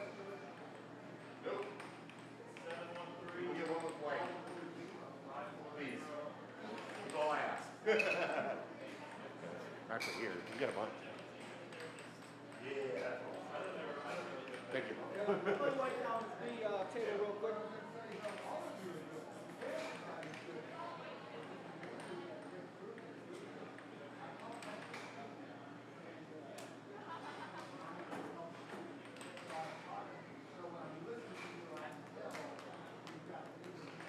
I get Jacob Munoz and Vince Ceseda to table number 2 with Griff Portillo as our rep. Jacob Munoz and Vince Ceseda to table 2. Taylor, tell Joey I said good luck. I will.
I'll tell him. I announced the players.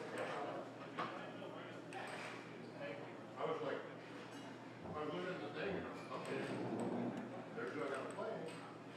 Yeah, he had just finished his match. I'm trying to get one person to bring one in. Yeah, have them take it. I'm good with that. I don't like reading.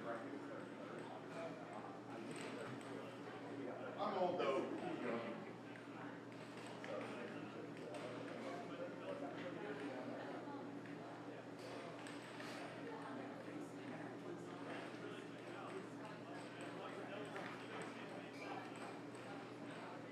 Man, this is why I don't. I love Indian food, but it makes me sweat. Ugh. Yeah.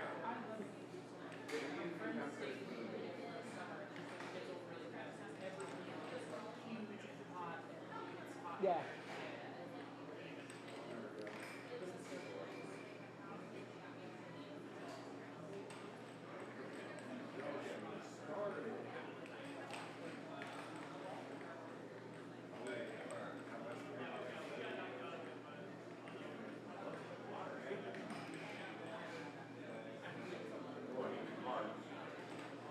Yeah.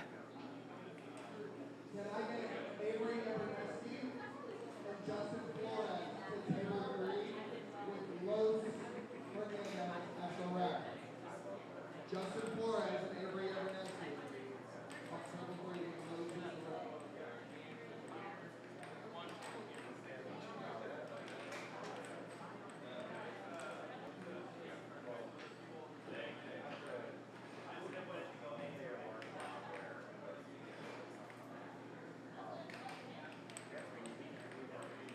Joey Liss, this is your team playing last time. Joey?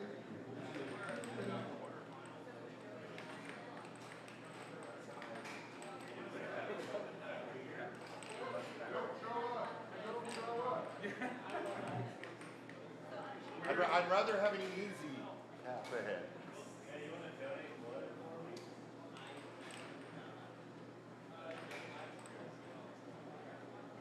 Oh, hey, you showed up. I'm still finishing my. I'm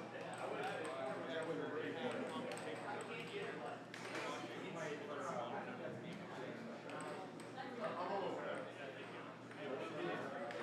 We got like 2 minutes.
All right, folks, we're going to come back to me.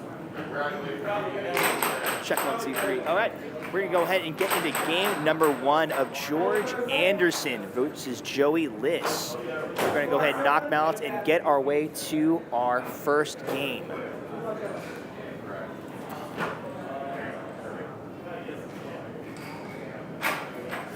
Ooh, George will win that face-off. Puck will stand his side of the table the rest of the game. So we are off to the races.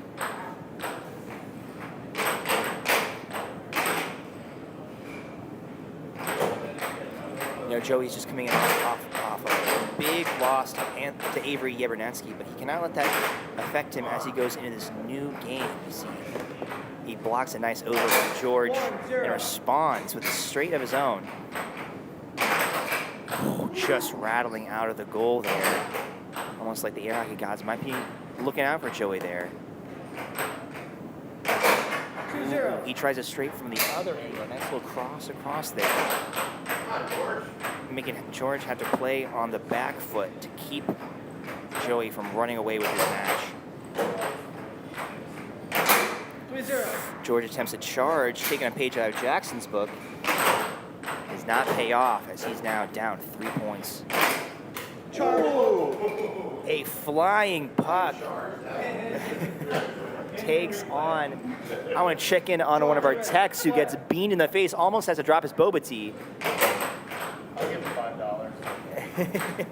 If he lost, he does secure. He stays conscious and gets a hold of his boba. Score is still 3-0.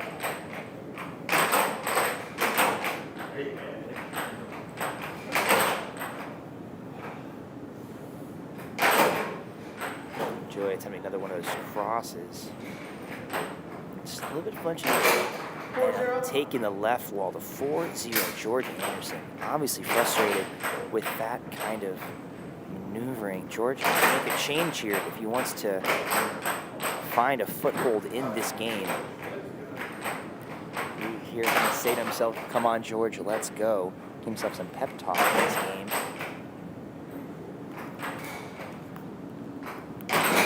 Ooh, another shot. Now, Jody, you played against George yesterday. It seems like he might be getting a little bit more frustrated. And he calls a timeout. What do you think a timeout might be doing for George's mental here? I think a timeout is probably crucial. I think in even our game, the frustration level is when those points started to rack up for me. And I think he needs to... Game point 0. He was rubbing his elbow a little bit.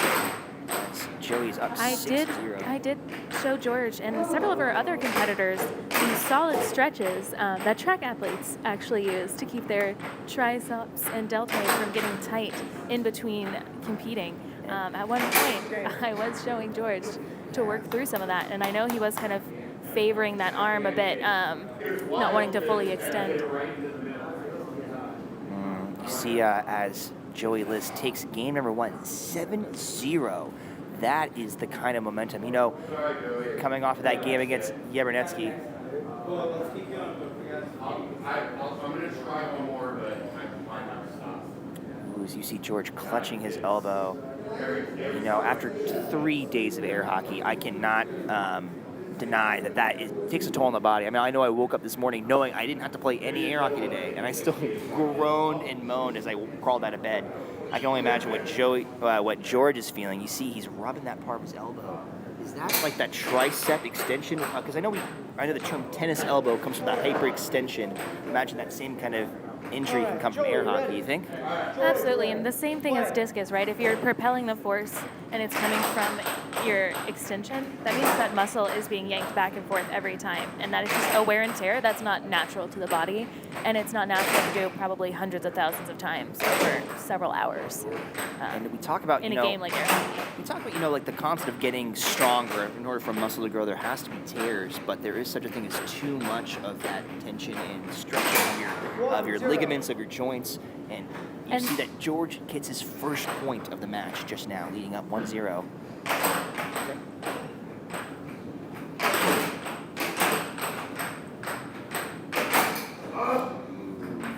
Nice little forehand attempt there. 1-1.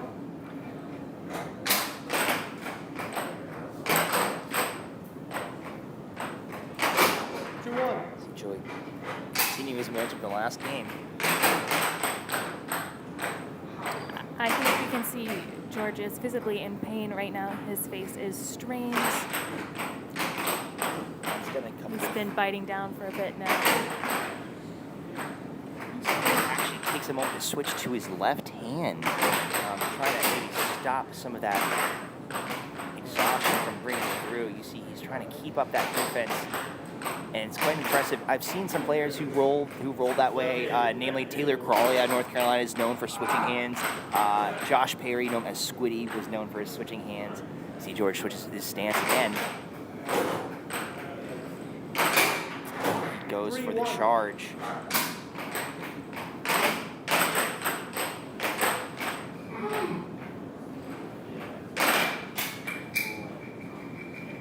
Under was wide open, but hit it too hard and bounced right out of the goal.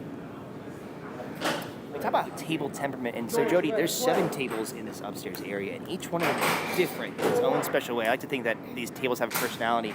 Do you think that if you're playing on the wrong kind of table or a different kind of table, it can affect your gameplay if you try to transfer elsewhere?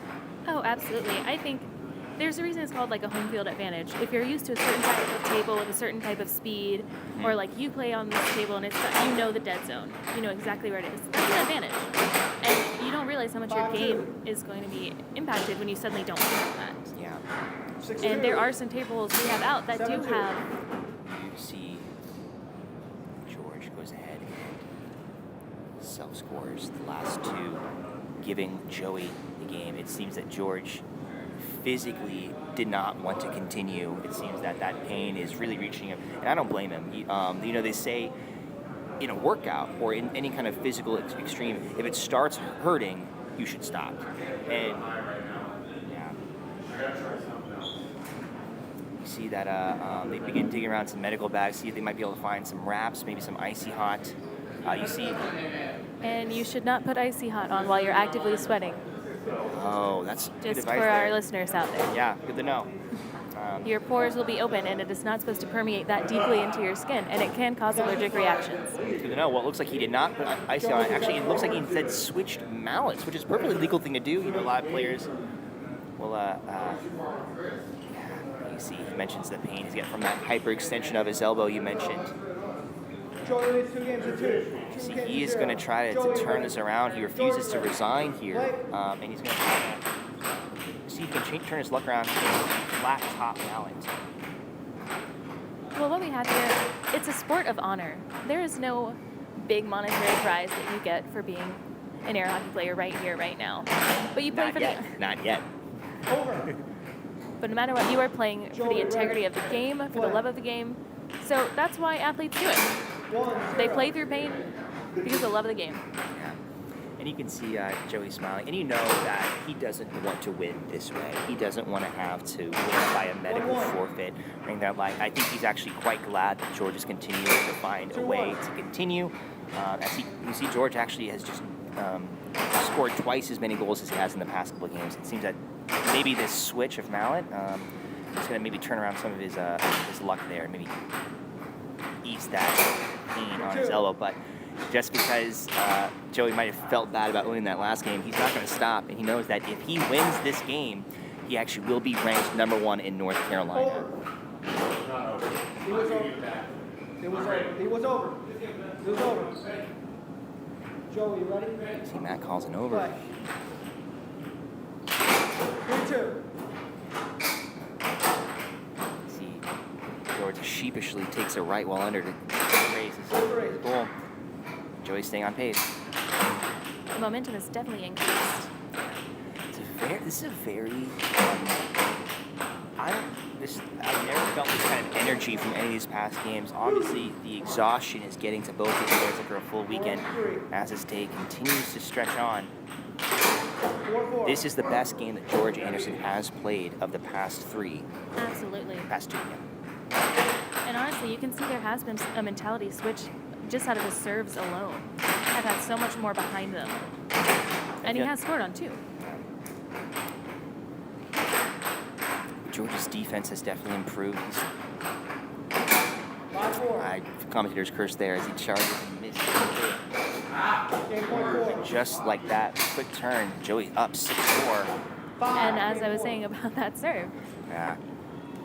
And, we talk about service players, right? Players who have really unique, really quick ways to go right off the cuff after getting scored on. And it feels so good. But let's see if it is enough. Oh, and Joey will take game number 3, 7-5 over George Anderson. By the way, if the puck is touching any part of the line, it's not over. It was over. Yes, it was. And I'm calling.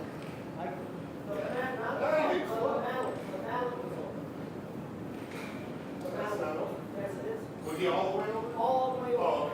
Yeah, the mallet.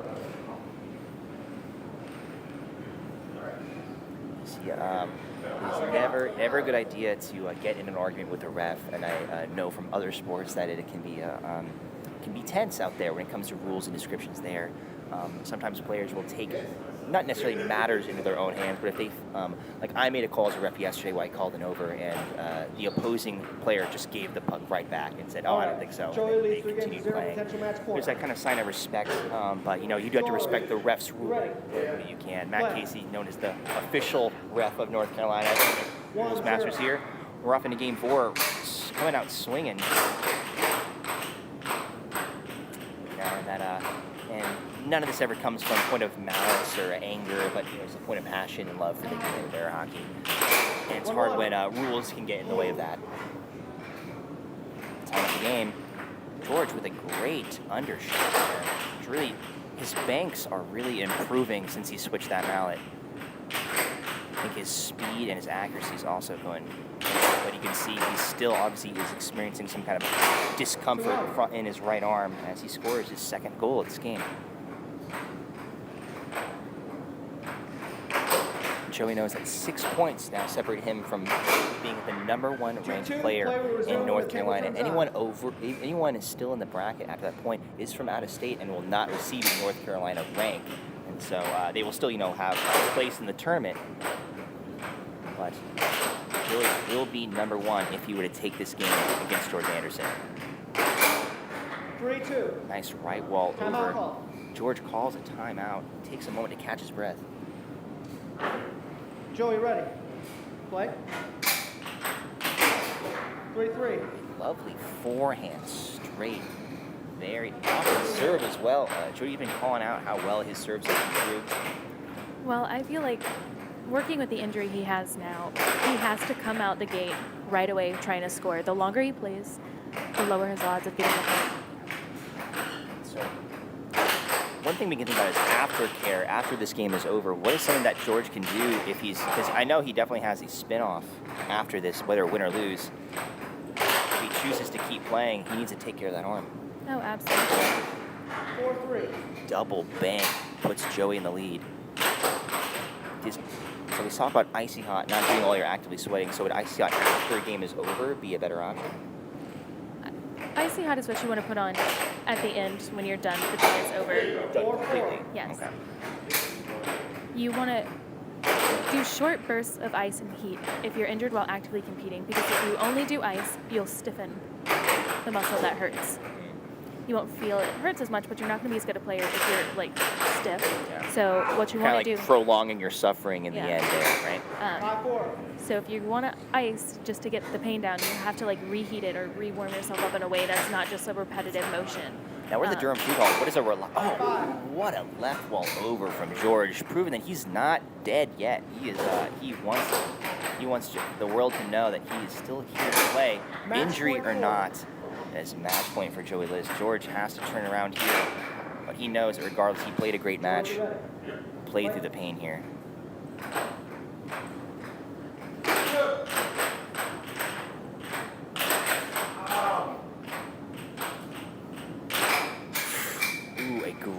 block from that right wall under. Joey expertly blocks that, gets the possession back, and is ready to close out this match. Oh, great. A great block. Wait.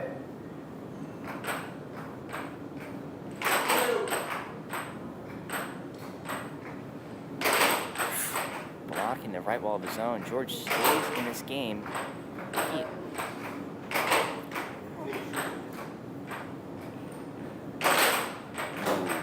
Great block. Joey calls a timeout. Takes that 10 seconds to reevaluate on how he wants to attempt to finish this game. 10 seconds. Ready. Play. Here we go.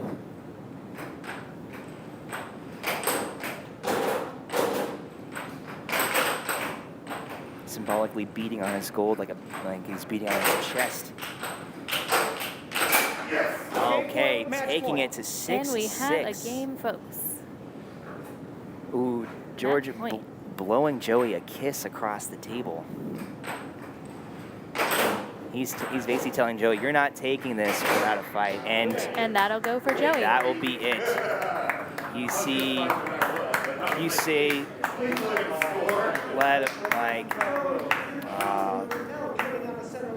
that is harsh. That's harsh, but George Anderson with a smile on his face will leave. Joey secures his title to continue his rank as #1 in the state of North Carolina. And it was a match to behold, and something that I think is something that George is going to remember, right? It's a harsh loss, but he knows that he played his heart out on that table. You know, that's a 7-6, and sometimes you can't complain about being the 6.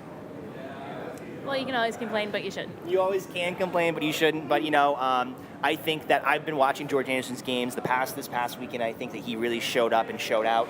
I think that he's a very strong competitor, and he's definitely not done yet. I mean, that's just I think he just got kicked out of losers bracket, but he has a spin-off of his own. He will be securing his own space in this tournament. But I don't think we've seen the last of George Anderson, and we definitely have not seen the last of Joey Liss, who will continue his way through the losers bracket. We want to take this time to thank our sponsors of this tournament.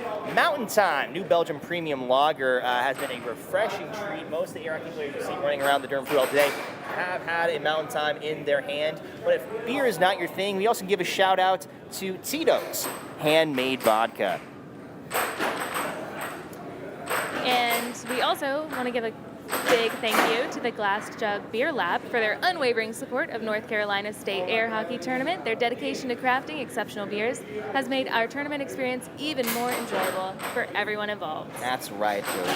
All right, we will be right back as we will be seeing what match will be on this table next. Don't go anywhere. If you're watching us on YouTube, thank you so much for your support.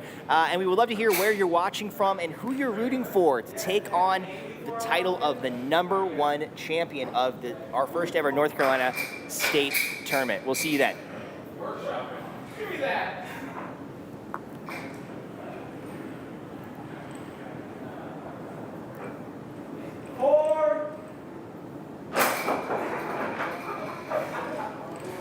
There's an idea here. I know.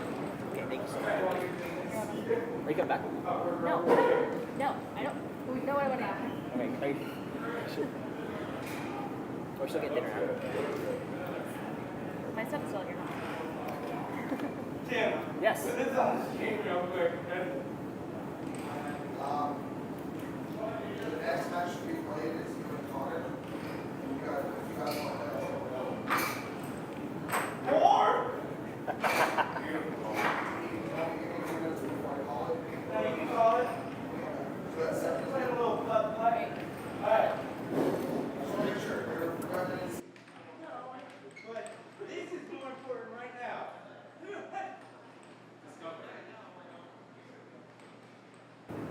Looks like we have a game of puck putt that it seems that Joey and Dean have invented. It seems like they're trying to set up the puck on the corner. I'm not sure this would be considered a legal shot in the game of North Carolina of air hockey, but it was it's quite fun. Let's see if we can get this line drive from Joey's side. Joey Liss in table 1, in case you wonder what kind of practice an air hockey player takes, you see as a. It's like the old. Yeah. Oh. And just, you can never run out of things to do on an air hockey table. Am I right? Joining me back on the commentator table as Jody Jackson takes her leave. Again, is Val Abbott my doubles partner? And we talked about, so what are your thoughts on putt-putt? We just saw it being invented right before our very eyes.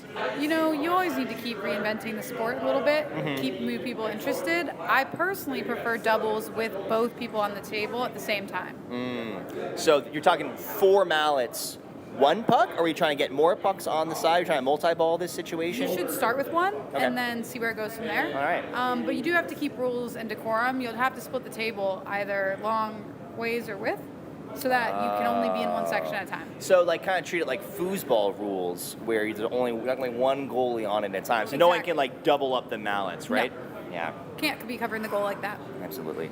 And so we've seen a lot of air hockey, and there's still so much to go. We're still making our ways through the quarterfinals and the finals of these matches, and it's been quite impressive.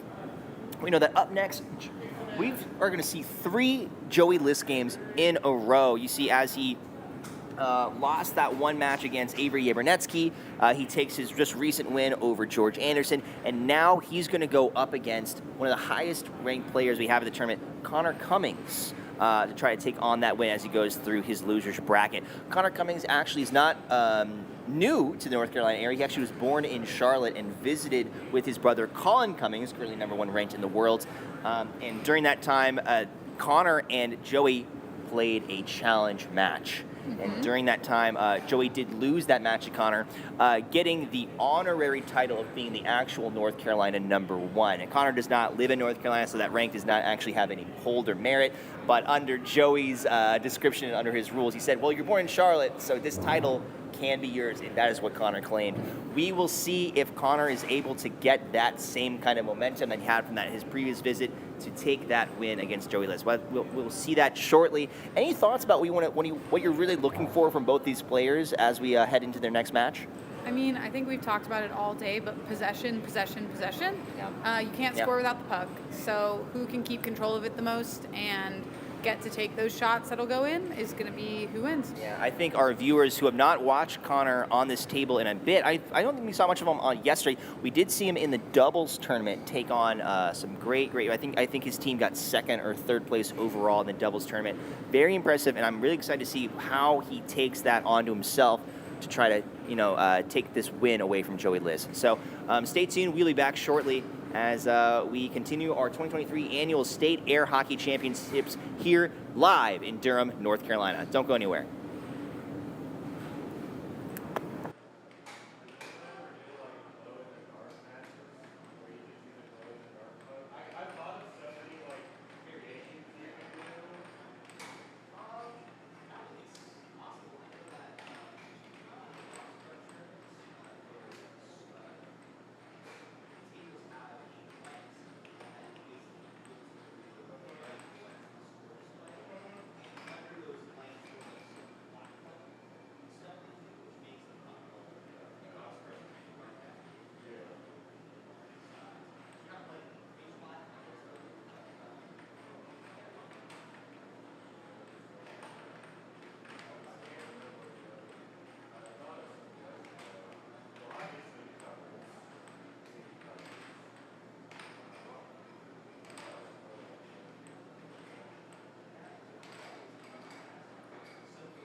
All right, folks, we are back into our next match. We have Connor Cummings facing off against Joey Liss. Now, these folks do have a history together as we crack it right open as Connor takes the first shot.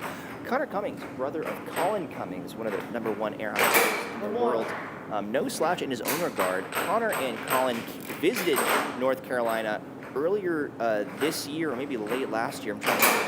And they ran the gamut of North Carolina air hockey players, including Joey Liss. Connor and Joey played a challenge match for world ranking that Connor did win, securing a honorary title of #1 in North Carolina because Connor was in fact born in Charlotte. You can see that now these two players have a chance at a rematch. You weren't able to see it on camera, but when they did meet for the first time in this room, they did give each other a big hug and yelled out rematch as they are ready to go. Tied up 3-3. None of these folks are wasting a shot. Table turns off. They had a chance of a real quick breather as Joey begins analyzing what his defense was going to look like.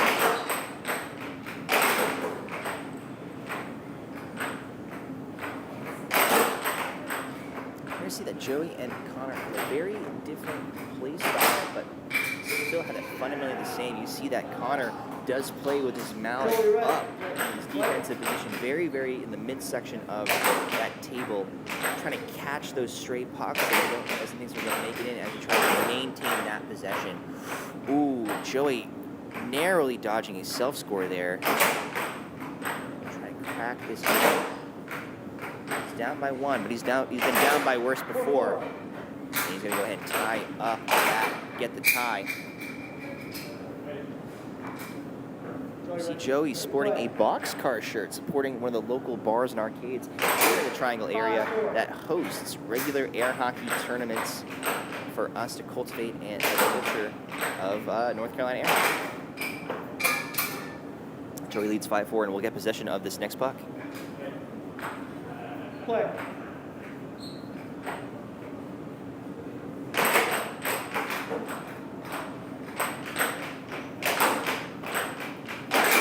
Connor not slowing down, rattling off a lovely right wall under, blasting off. The amount of speed and precision of these players is absolutely astounding.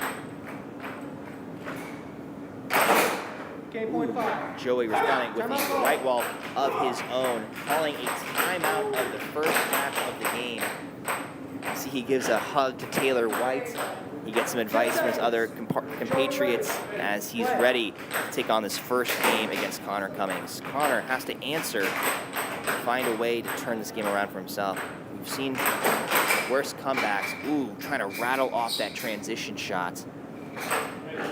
Joey will get that possession. I'm gonna try to button up right now.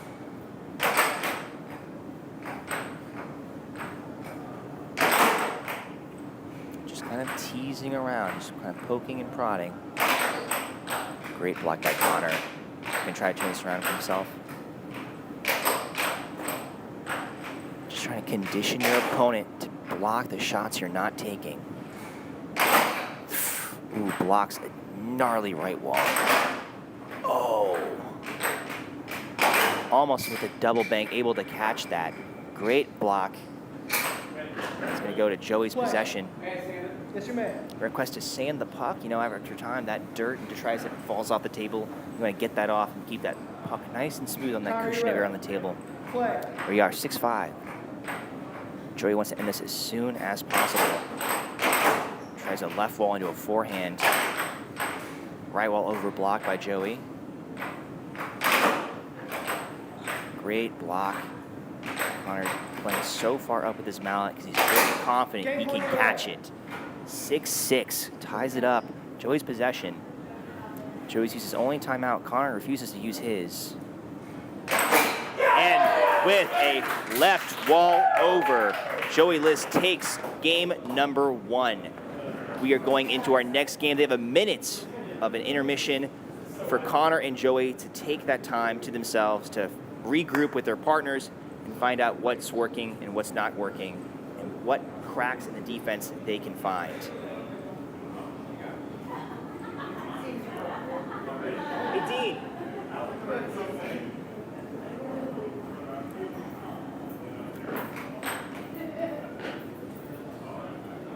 we have meeting us over at the media commentator table. I'm going to invite Dean to here. I have with me the self-proclaimed #1 fan of Joey Liss as we are going to go into game number 2. Well, thanks for joining us, Dean.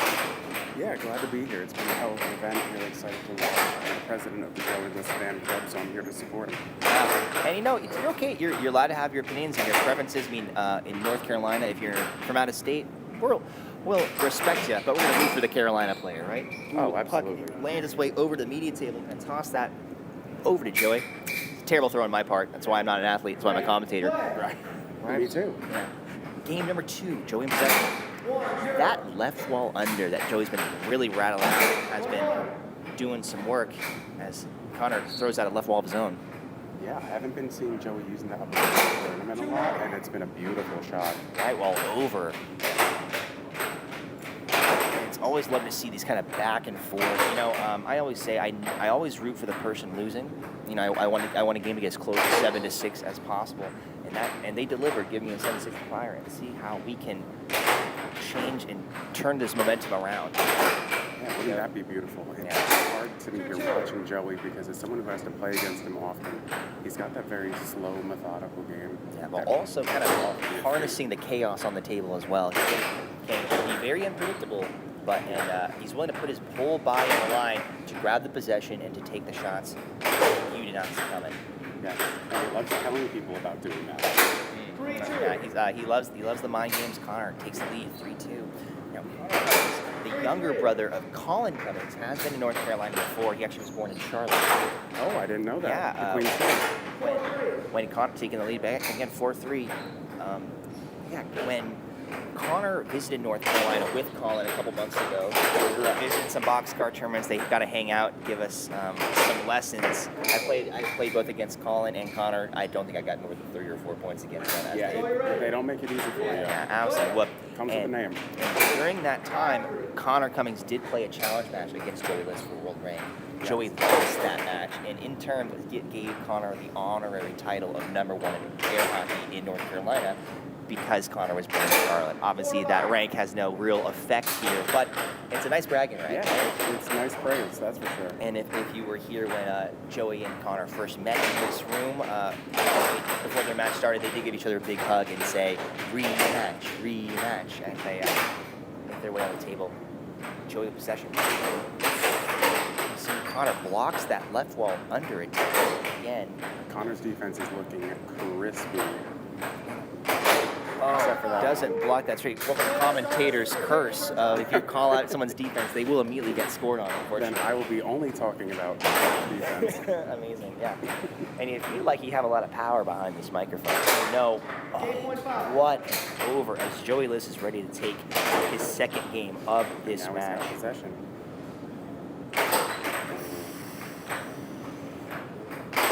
Connor wasn't there. He just kind of popped out of the goal.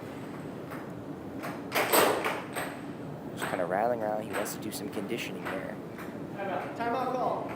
Taking advantage of all the time he has, that's for sure. Can get one timeout a game, and Joey does take the timeout usually when he is up or when he's at a 6-point moment. He wants to have that pure focus. He wants to have the clear thoughts. Tries to take the right wall.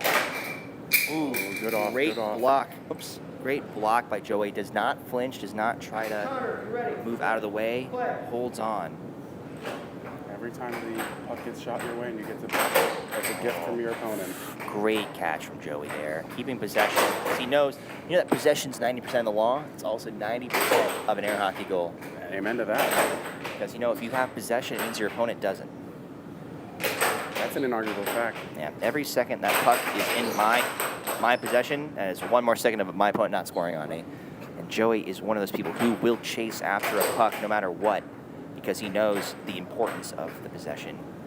He said, here he is, and you have so much power over the mind games. You have power over the pace, the speed.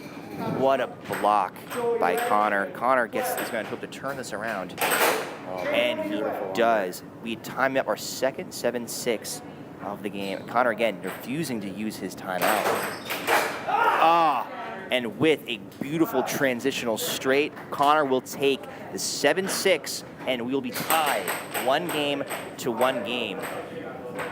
We know this is going to be a best 4 out of 7. Yeah. So we know that we have a lot more air hockey to look at between these two. They are taking all the time in the world to get to know each other on this table. It's kind of like a dance, but one person wants to be better than the other at dancing. And usually you would. Maybe it's not like a dance. It's like a competitive dance. Is it a dance battle? Nice right wall under from Connor there. Take us off, taking the first point of the game 3. Players are given a 1-minute intermission between each game. It looks like both players deferred that time and are ready to get back on the table and run that momentum. Yeah, it doesn't seem like they're done with each other just yet, that's for sure. Taking that second under in a row. He looks like Let's do this part. yeah. Most air hockey players know that if you have a shot that's working, why would you take any other shot? Right? If you are able to consistently, if you're able to consistently get past the defense, you have to wait until they make that adjustment because you're not going to make it for them.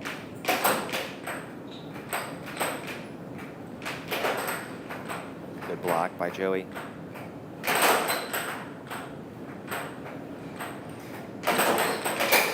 Another, you see a similar transitional shot from what Connor took before to win the game number 2. Joey has to find his way out of that. Oh, gets called with an over. You know, even though if the puck touches the center line, it's anyone's fair game. But if your mallet, I think this is what Casey might have called that. If your mallet completely crosses the line, even if you're trying to recover a puck, that is considered an over. So that was why he had to give a possession there. And Joey likes to flirt with the line a little too frequently. Yeah, I mean, when you have the wingspan that Joey Liss has, I mean, you should be using it absolutely. Oh, yeah, take advantage and of it. if you have a ref calling you on it, that is that's on you, and you'll get called for it. Respect to the ref. Absolutely, you pass it over immediately. Joey takes his first point. He refuses to be shut out by anybody. You know, after 7-0ing George Anderson in one of the games earlier, you know, it's not a great feeling. Yeah, that was a hard match to root for Joey for. You see Connor a little bit frustrated as he takes that foul, giving Joey possession. Every table has their own bit of temperament. And Dean, as an owner of one of these air hockey tables being provided for the tournament today, is one of your tables here? That is correct. I brought table 3. I've been saying kind of all weekend that each table, you see was deflected off of Connor's mallet and ended up in his goal anyway. Immediate return to his own. I was mentioning, it seems that a lot of air hockey tables seem to have their own personality. Oh, did you see that? It rattled off both corners of the players right into giving Joey his 3rd match, closing Connor's lead.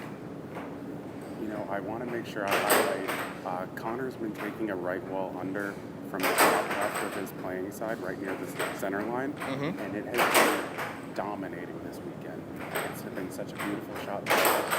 Yeah, kind of reminds me of how Danny Hines takes his right wall unders towards the top left of the table. And Joey buttons up that tie.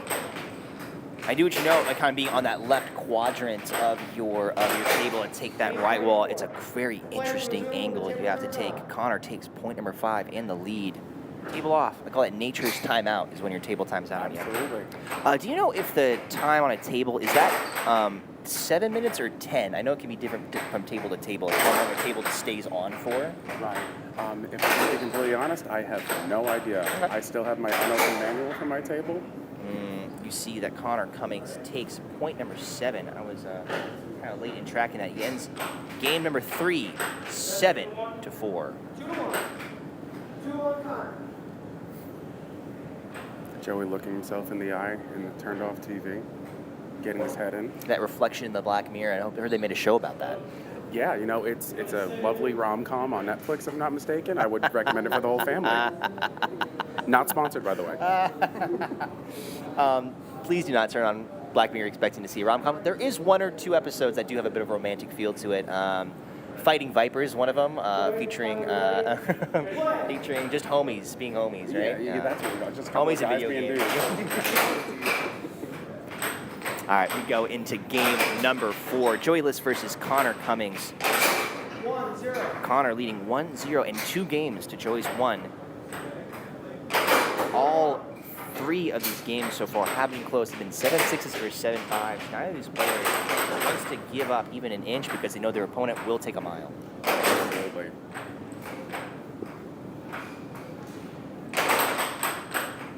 You see, even on game number 4, these players are slowing down a little bit. Maybe not from exhaustion, maybe just trying to run the calculations, running the algorithms in their head.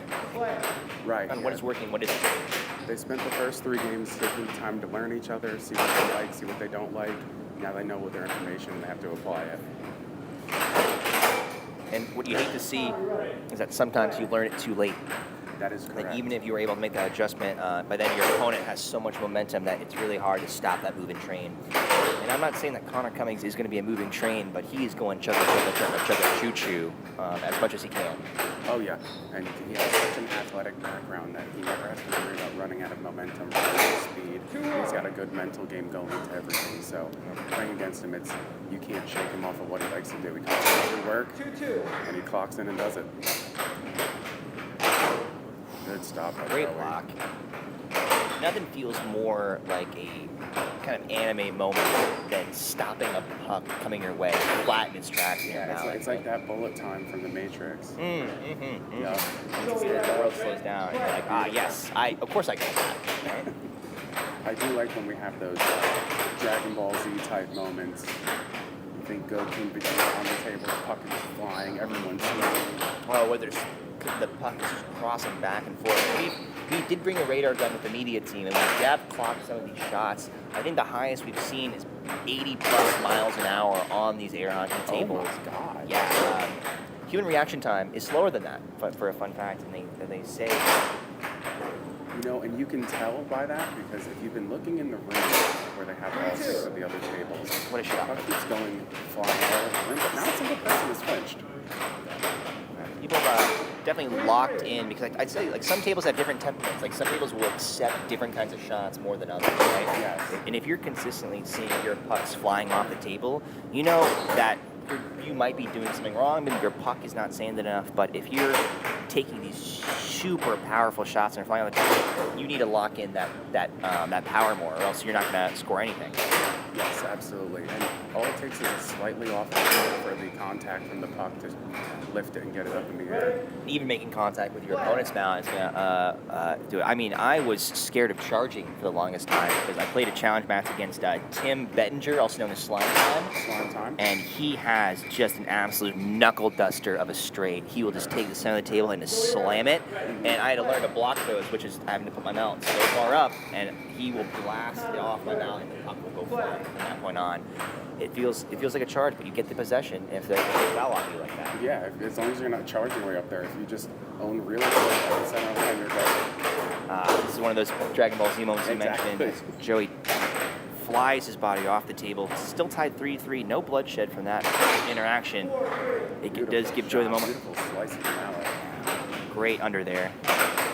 Ooh, attempt with a bit of a double bank. Not sure if that was intentional or just trying to be a bit unpredictable here. Looked like a left wall over down sour. Yeah. And left wall shots, depending on the power and the speed you hit them, can very easily turn into banks, depending on the angle. It's an unfamiliar shot for a lot of right-handed players. Left wall unders are probably one of my favorite shots, and I've.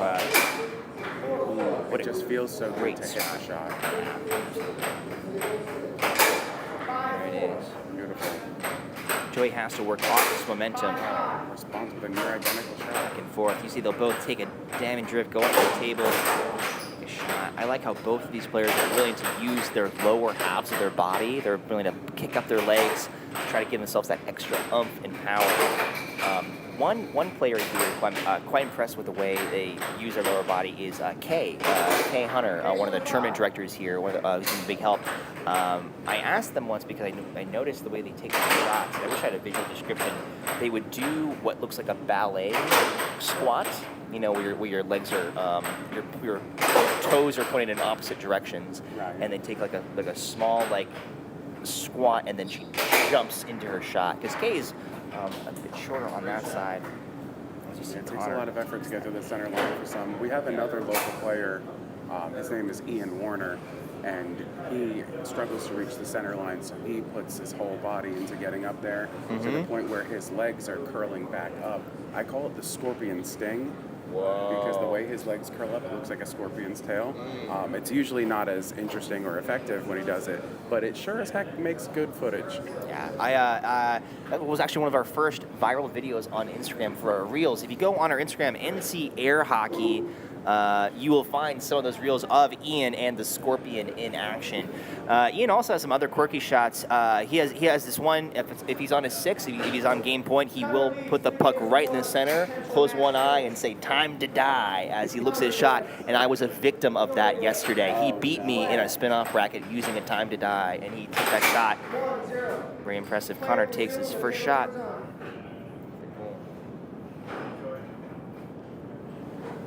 It's the closest thing we have to how Babe Ruth called it home run.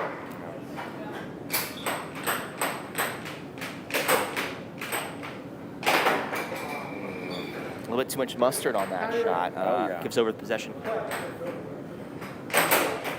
There's that left wall.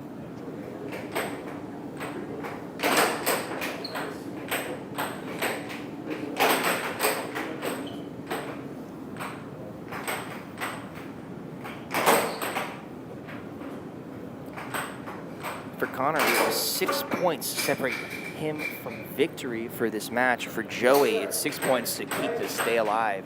Both these players have a lot on their minds and a lot that they don't. They want to accomplish it.